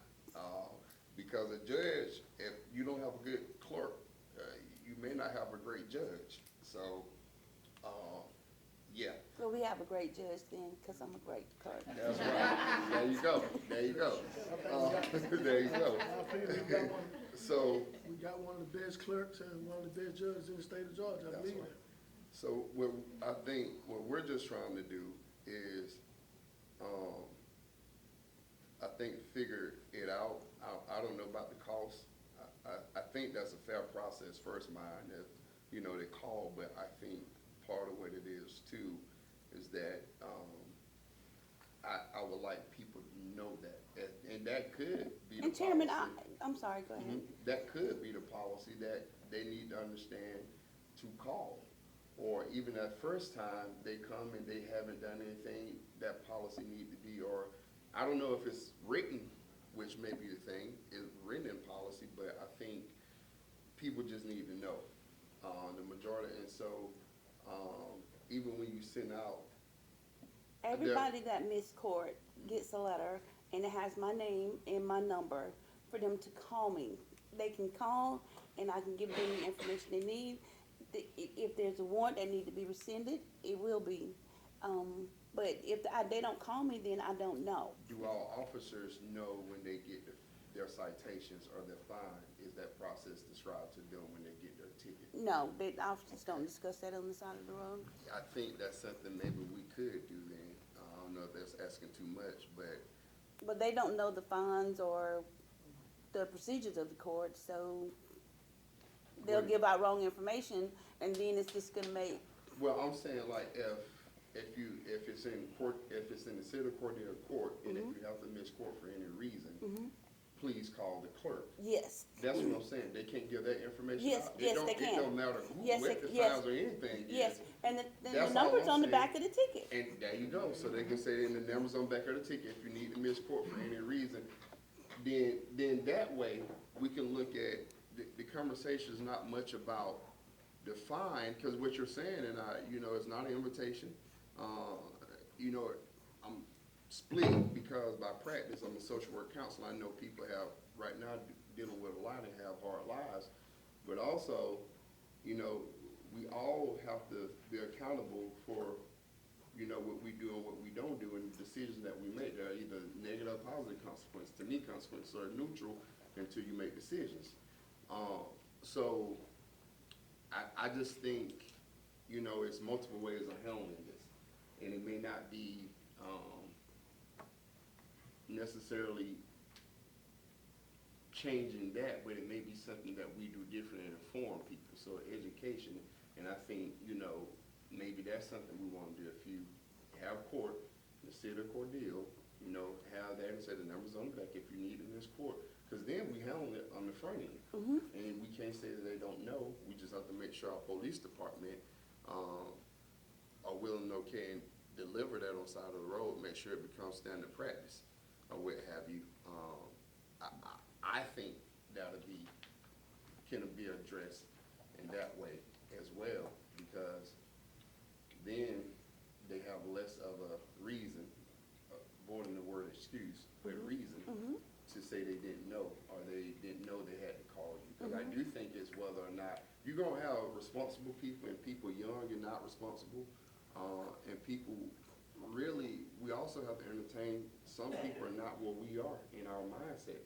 If you have a 19-year-old, they may not think and understand, let me handle this way and call the court, because they may not be mature. You have a 30, 40-year-old, they might, I need to miss, let me call, or what have you. And, I think it can come down to not making just age, but it can come down to those two things. And I just rather everybody having a fair shot of understanding that process of being able to call you and reschedule. I agree. Before the warrant is given. So, that's my piece. If you go on the agenda, I think I about talked to him and figured out which way I'm leaning. That's what I had to get. So, yeah, yeah. All right, any other questions, comments? Sorry about that. I just talk it out. All right. All right. Thank you. You got it easy there, but you back up. All right. All right. All right, police, how you doing? Good morning, everyone. All right.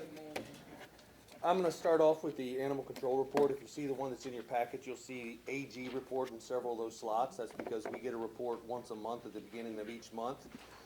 So we don't technically have the numbers when we give that packet, so I'd like to fill in those numbers for you right now, and you'll see they're quite significant this month.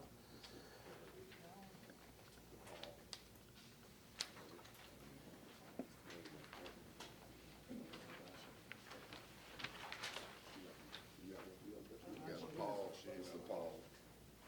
The one with the paw. The one with the paw, exactly.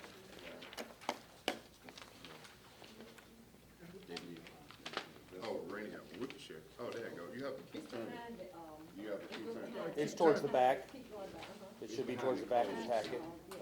There it is. We gotta remember our police, We got- 3 reports. We got 3 reports. Police, police codes and animal, so.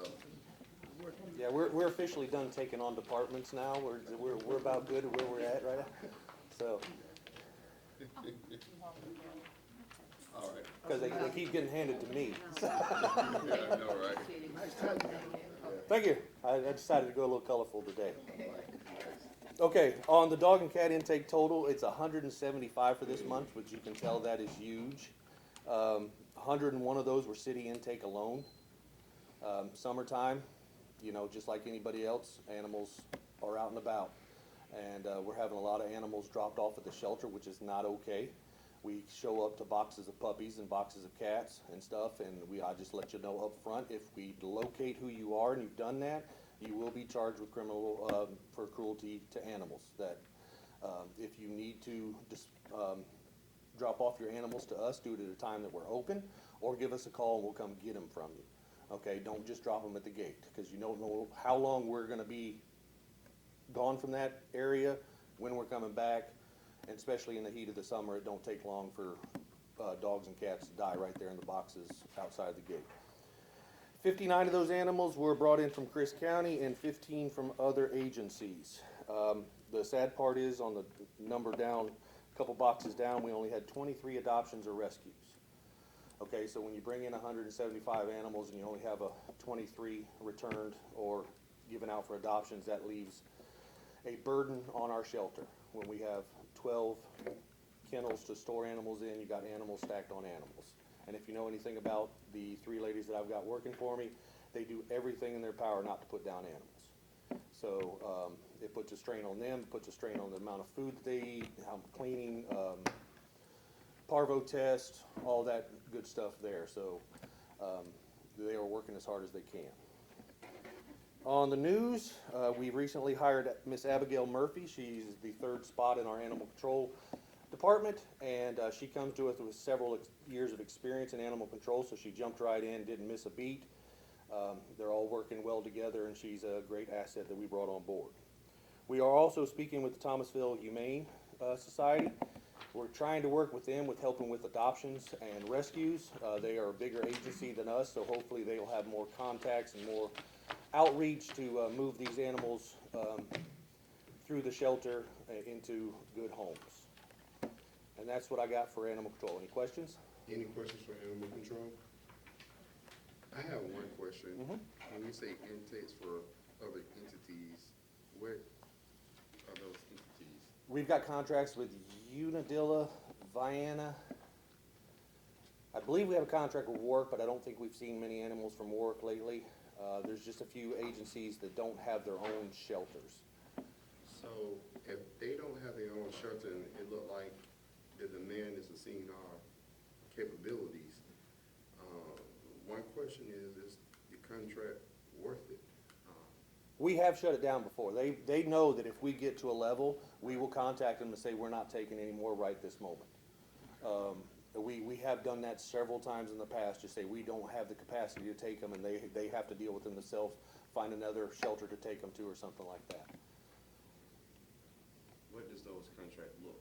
Well, never mind. Okay, they get into the fees. So where do we go to see the animals that's up for adoption? Do we have to travel to the site, or is there, Well, I'm sorry, what was the first part of it? where do we go to see the animals that's up for adoption? You can go right out to the shelter. They have business hours out there that they set up times to actually let people interact. We've got areas out there to let them come. It's not just, hey, here's your pet and run off with it. We'll let you spend time with it. We'll let you bring your children. We'll let you bring your other pets out there to make sure that they coincide with each other. Like I said, the women I got working for me, they'll take every step they possibly can to move a dog to a good home or move a cat to a good home rather than having to euthanize it. Can we post dogs and cats that's up for adoption? Can we post them? We do that on actually 2 Facebook pages right now. We got the Friends of the Cordele Animal Shelter and the Cordele Animal Shelter. Now, we're in the process of merging those into one Facebook page so people don't get confused. But that's not a real easy process when we've got so many people involved in those 2 pages. So, but there is 2 sites right now that we post strays, we post dogs up for adoption, everything. I appreciate that. And Rick is real good at sharing those when we do post them on the city website, on the city Facebook page. Well, there's a constituent here in the city of Cordele that beats up on me about that animal shelter out there. I wouldn't call it a name because I don't want to start with a problem. Unfortunately, there's a lot of people that beat up my animal control officers. They take a lot of flack because people don't understand the situation they're placed in. We've got 12 kennels and we take in 175 animals in a month. If you just do that simple math, that's logistics that no one wants to deal with. And these 3 take it in stride. Sometimes they get emotional about it. Sometimes I have to talk them off the ledge, but for the most part, they're doing the right thing. So I would just ask the people to be patient with them. I guarantee you they do not put down an animal unless they absolutely have to. So city intake is how many again? I'm sorry. We took in 101 ourselves. Okay, and county? County was 59, And then other? 15 from the others. 15, so that's not a lot from the others, okay. Okay. No, I would say our biggest outside customer is Chris County. That's right, okay. Any other questions? Yeah, no, I don't have any. Okay, I'll move on to the code compliance division. If you notice, the numbers overall are a little lower than usual, and that boils down to the news that you'll see below. We've spent a lot of time in the last month or so dealing with business licenses that have been expired. We've had a full court press with all our guys hunting down, and I say hunting down, but tracking down the people that are responsible for these businesses and getting them to come in here and renew their license. The list started off at 150 plus businesses that were expired as of April 1st, and I think we've got it whittled down quite a bit, but there still are some businesses out there, and I would ask that they come in and take care of that. I hate to put it this way, but you might want to come see us before we come see you, okay? It's going to cost you a little more if we get to your door before you get to our door. So, and that's the way we'd prefer it. I mean, I would like my guys to get back onto cleaning up the city as well as dealing with expired business licenses. One question. You get somebody doing, they tell you they're not operating their business anymore. If they're not operating the business anymore, what we'll do is ask them to come see Miss Janice or Alicia and fill out the proper paperwork to close out that business. Okay. Yeah, we're not going to issue a citation to someone's closed.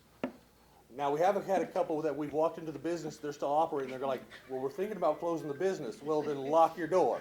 You know, as long as you got the door open, you're still operating.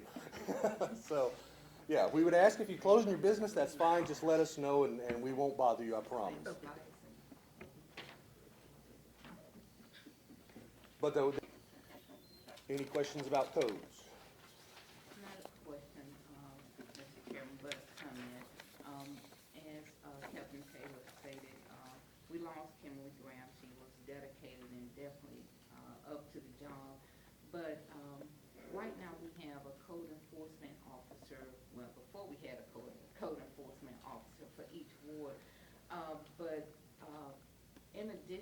residential, we have a lot of commercial.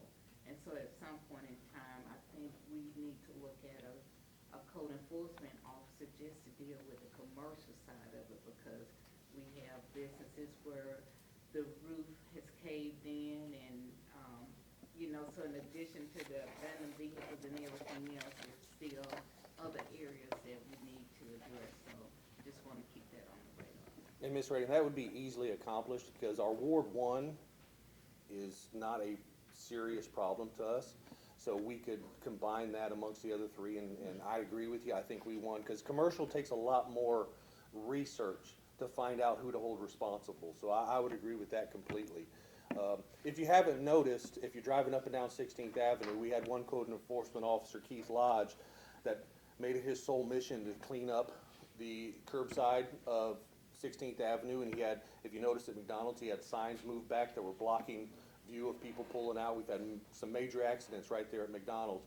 Had their signs moved back. He's approached all the businesses about trimming back their bushes, moving their signs back. So if you drive up and down 16th Avenue, you will see a significant difference in the city right-of-way there on 16th. So I want to say thanks. 16, not West 16. He went all the way to West 16th.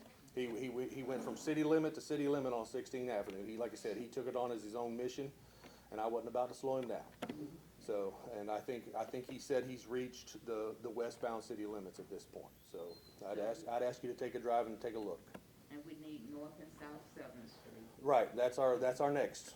We're gonna go north and south next. So, quickly about the projects and permits, I'm not gonna go too deeply because they don't change much, but if you have noticed, Murphy's Gas Station and Speedway is well underway in their development.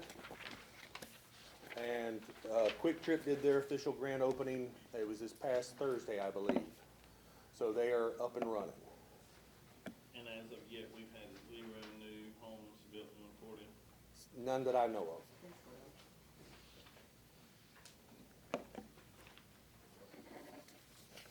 Any more questions about code?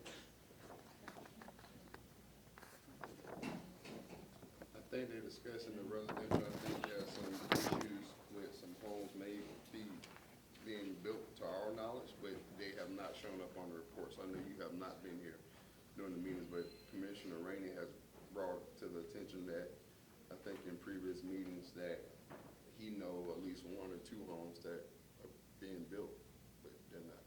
Well, there was one on Fleming that was in a previous report, and then it's off the report, so I never knew about what happened with. A home being built or a home being under? It was being permitted, in the process of being permitted, but then it just is off the report. I just didn't know if they. That could have been one of those Perlis lots. It's literally right across the street from my house. I have seen some people looking at that, but I haven't seen any further development on those lots. So then, it never went into. There was one that was built, I think he's been there 6, 7, 8 years now. I mean, that's how far back when he completed his construction, if not farther. And that was to the angle of my house. That's the only house I know of that's been built in, I would say, the recent decade on that road. Oh, on Fleming. On Fleming. Yeah. Right. I'm just hoping somebody will build some residences in Cordele. That's all I'm ready for. Well, like I said, there's 3 lots right there across from my house. So, there is land to do that. Have some people wanted to build, but because of our historic preservation rules and things as such, I think a lot of it right now is the cost of construction materials. You see commercial going up, but you don't see many residences going up. And the construction materials are outrageous right now to build a house, and if they're trying to build it to sell it, there's not much profit margin there. So hopefully those prices will come down soon. Okay. Any further questions for the codes? All right, we'll move on to police. Okay, as far as the police department goes, Part 1 crimes, we had 36, which involved 1 motor vehicle theft that we recovered. It was a juvenile arrest on that. 9 aggravated assault cases with 3 arrests on that. Larcenies, we had 23, which were 6 in-ear autos, 8 shoplifting, with 8 adult arrests and 9 other thefts. Burglaries, there was 3 residential with 1 juvenile arrest on one of those. Part 2 crimes, there was 84. Incident reports, 122. Community contacts were a little low this month at 14. Citations were 85, and warnings issued were 39. Total calls of service for this month were 1,148. In the department news, I was just handed this. It was just solidified. The Coffee with the Cop is now going to be on June 24th between 7:30 and 8:30 a.m. at Hardee's Restaurant. They're at Greer and 16th. So we'll be posting this on the Facebook pages and everything, but as of right now, it's June 24th. It's between 7:30 and 8:30 at Hardee's.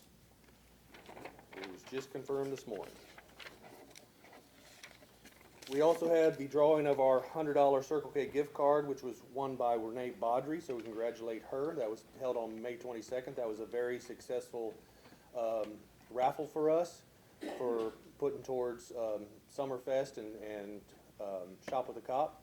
We're hoping to have another one here in a couple months. We're not going to beat everybody up month to month to month, so we're going to separate them by a little bit. And hopefully this next time we'll have more cards to give away. Like I said, there was a lot of tickets bought for this other one, and we only had 1 gift card to give away. So we're hoping to improve that the next go around and have more items to give away and more people involved. So with that being said, any questions concerning the police department? I don't think so. Thank you, sir. Not going to beat me up on that one. Thank you. All right, go. All right. How you doing, Steve? Fine, how about you? All right.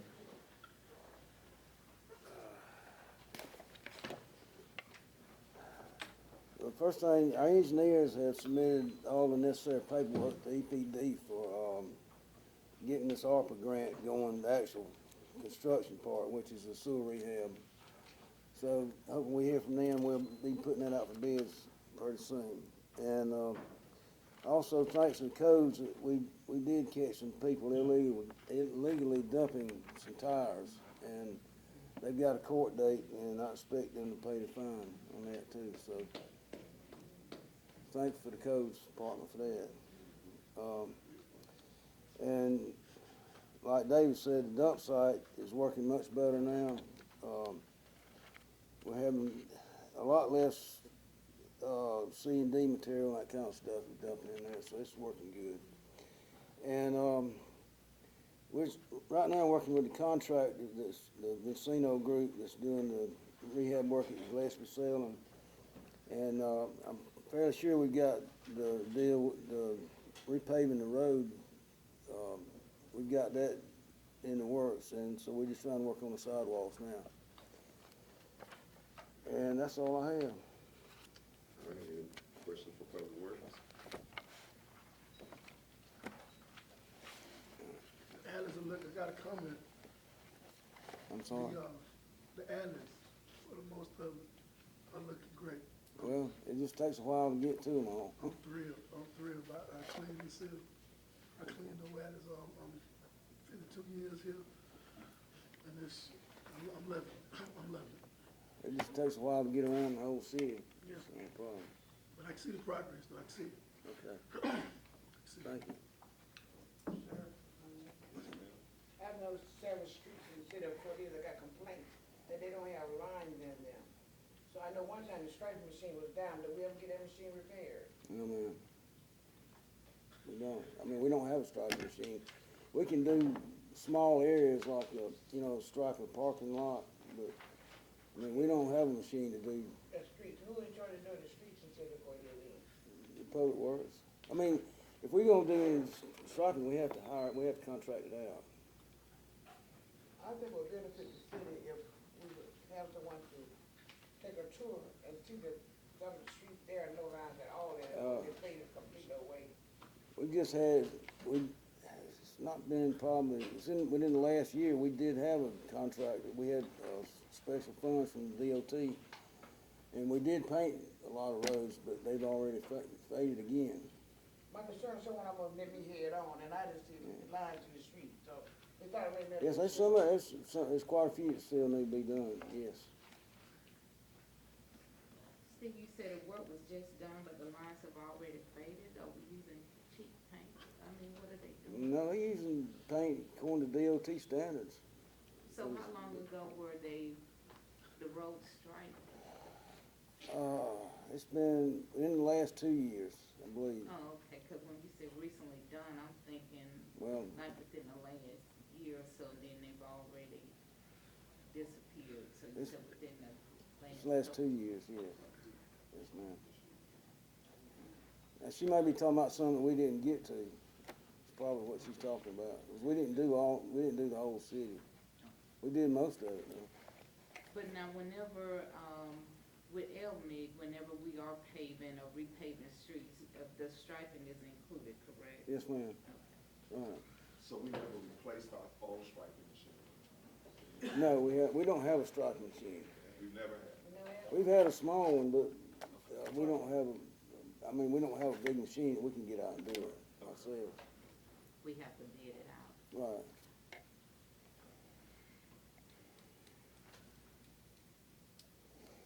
right, any more questions for, Public Works?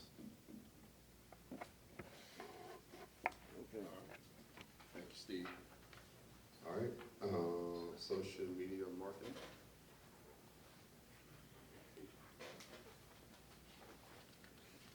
Morning. Honorable Chairman, members of the City Commission, City Manager Redding. Thank you for having me this morning. My report is in your packet. Let me thank this body, this commission, for allowing me to attend the Digital Marketing Boot Camp that's coming up on Monday, the 24th in Moultrie, Southern Regional Technical College, 9 to noon. Looking forward to understanding a lot of other things that my job will entail, and bring those things back and begin to incorporate those to be able to serve the citizens a lot better, be able to serve this commission a lot better. You'll see also, Commissioners, the website update and where we are in that particular process. That process continues to move along. We have also begun the process of assigning those who will have access to the website to be able to do different things with it. In your packet, you will see the different levels of access that will be assigned when we get to that. But I want to thank all the department heads who have chipped in and who have sounded off and had those added to that particular list for access. Next meeting with the project manager is June 12th, as he is on vacation this week. And so other than that, I simply thank you for the opportunity to be able to serve you and try to answer any questions that you have. Any questions for Mrs. Smart? Thank you, sir.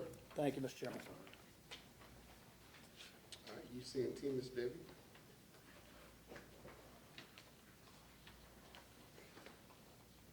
Good morning, everybody. Good morning.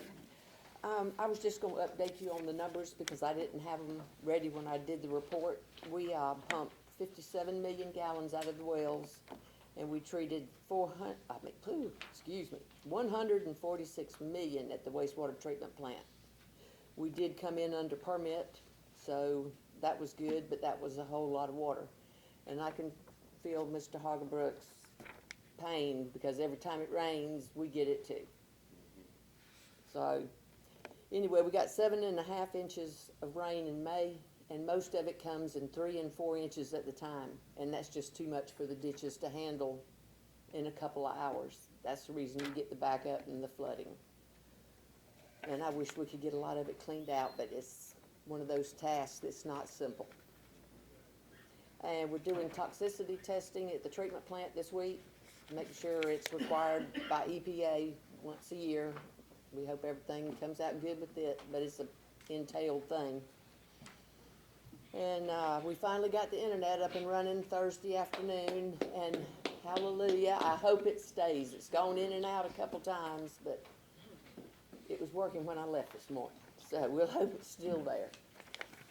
And we installed our spare motor on Highway 90 well. Everything's up and running. We were only out 2 days.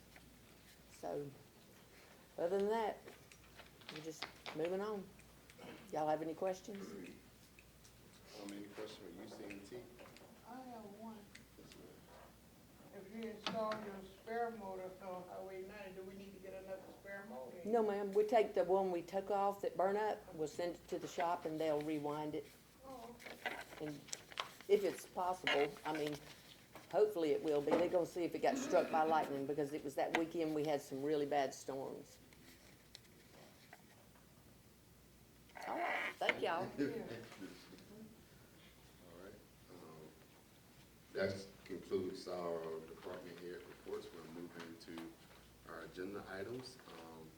So number one, swearing in Ms. Marsh, Historical Preservation Committee. So I step up here and then you raise your hand, right hand,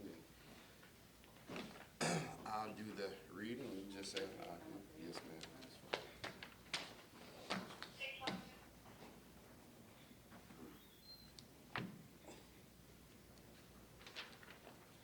So we're gonna make it real easy and simple. Okay, that's good. Raise your right hand, I'll do the reading, you say I agree, I'll affirm, or whatever you like to say.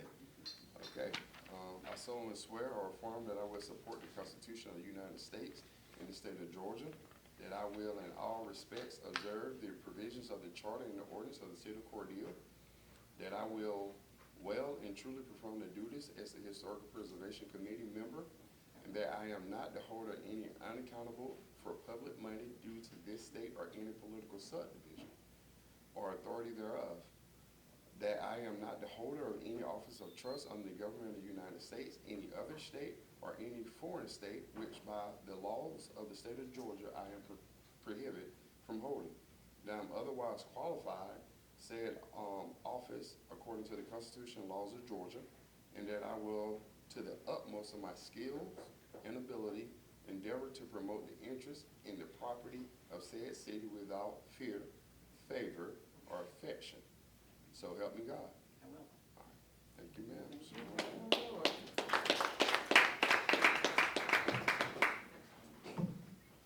Need it? You'll have to sign it. Oh.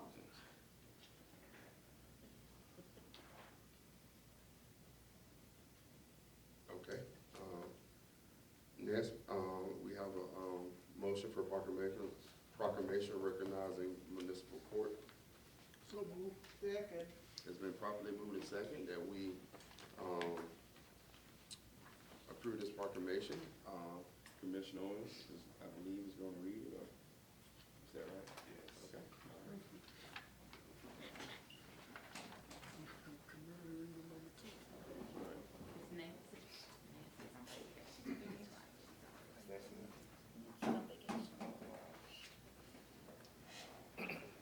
Proclamation in recognition of Municipal Court Clerks Week, June 10th through 14th, 2024.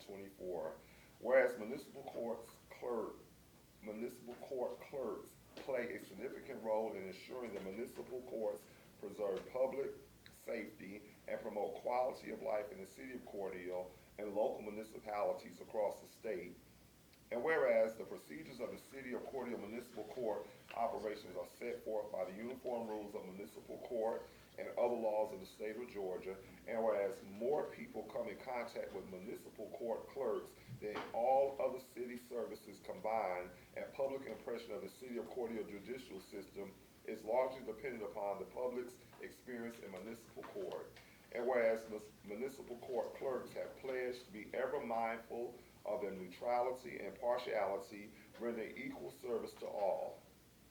And whereas the City of Cordele Municipal Court is committed to the notion that our legal system is based on the principle that an independent, fair, and competent judiciary will interpret and apply the laws that govern us, municipal court clerks act in a manner that promotes public confidence in the integrity, impartiality, and the judiciary.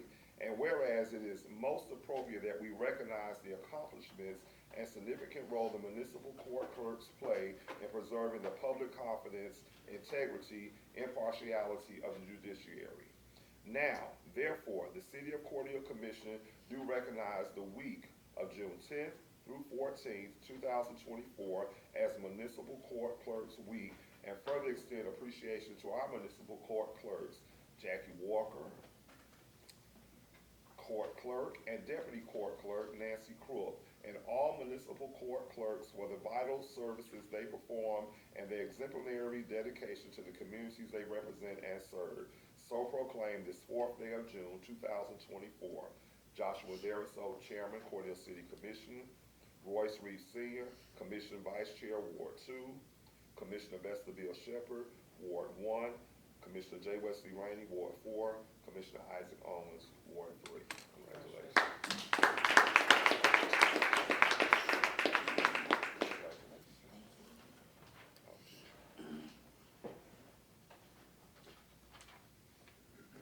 Thank you.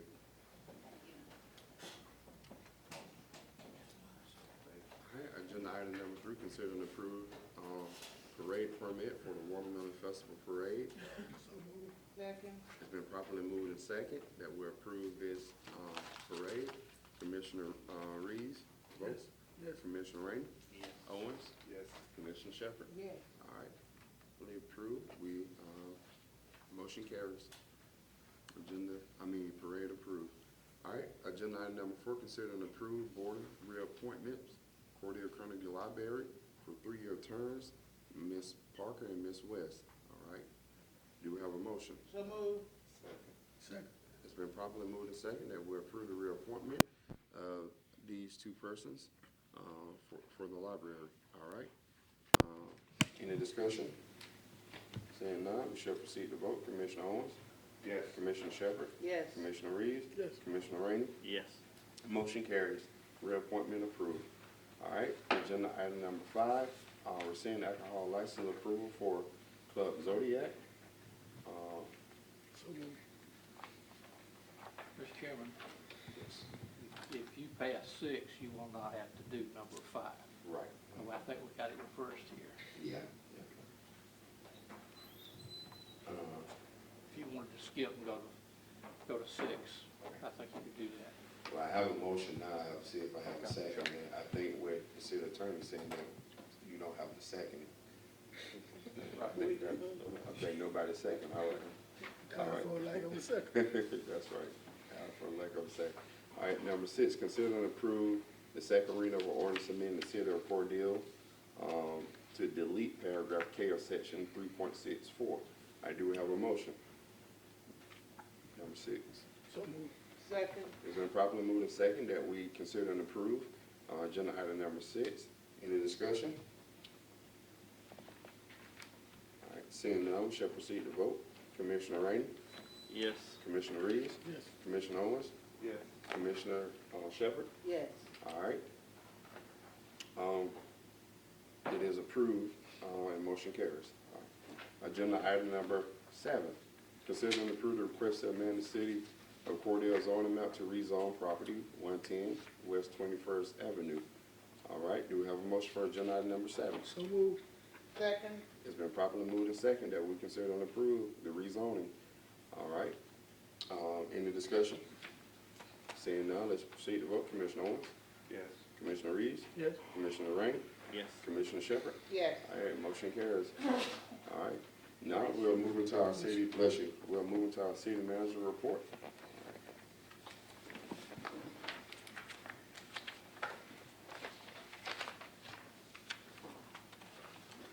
Let's hope the presenter is working today.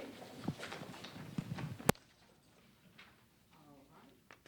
City manager's report, June 4th, 2024. Good morning again. In your packet, you have a list of various meetings and events that I attend throughout the month, and so just wanted to show a few highlights from some of the events. This is from the Sam Shortline grant presentation that was held in May. This was part of your report last city commission meeting, but of course the presenter was not working, but these are just a few photos. And again, we had Ms. Kathy Williams, who is the 2nd Congressional District Representative on state GDOT board in attendance. And so again, we are thankful to GDOT for approving the maintenance facility for Sam Shortline at Veterans Memorial State Park. As mentioned before, we attended the Career Wellness Day at the middle school. And I spoke to several 6th and 7th grade classes. They had great questions and wanted to participate in the process of helping to develop the city of Cordele. So some of the items that they requested, which I told them I would look into, we had a student who requested lights on Albert Court. He stated it's very dark and they would appreciate having lights on Albert Court. And so I told them I would look into that. In regards to places for kids, the students, they want a Raising Cane's chicken fingers restaurant. The teachers, they would prefer Longhorns. So we have, the students engage in, their choice of a restaurant, and then the teachers as well. And so it was a very great day to spend with the students. In addition to restaurants, they are requesting that we look into a Sky Zone trampoline park. That's something that they would like here for kids as well. So again, bright 6th and 7th graders who definitely, were engaged in the process that day and making it known what they would like to see here in the city of Cordele. There is a runoff election for chief magistrate judge. Absentee ballots must be submitted by June 7th. Advanced in-person voting begins on June 10th, and it goes June 10th through the 14th from 8 a.m. to 6 p.m. at the election office on South 7th Street, room 103. And election day is June 18th, and you will vote in your assigned precincts from 7 a.m. to 7 p.m. And again, if you have any questions regarding the runoff election, please contact Ms. Becky Kittens, election supervisor, at 229-276-2611. Updates and announcements. A land bank meeting has been scheduled for June the 11th at 2 p.m. Historic Preservation Commission or committee meeting, June 12th at 6 p.m. Faith-based organizations meeting has been scheduled for June 13th at 9:30 a.m. and we have a DDA meeting on the 13th at 10 a.m. On last night, we held the final public hearing for the comprehensive plan. We thank those who came out to participate. And so the next step in the process is to transmit the plan to DCA, and it will be followed by a comment period. And then hopefully we will be able to present the plan for adoption at the June 18th meeting. And then just a couple of announcements. We've touched on these items early in the meeting today, but of course, as Captain Taylor stated, they are issuing summons to appear in court for those who have not renewed their occupation tax or their business license. And I've asked both clerks to just highlight on that certificate that it expires at the end of the year.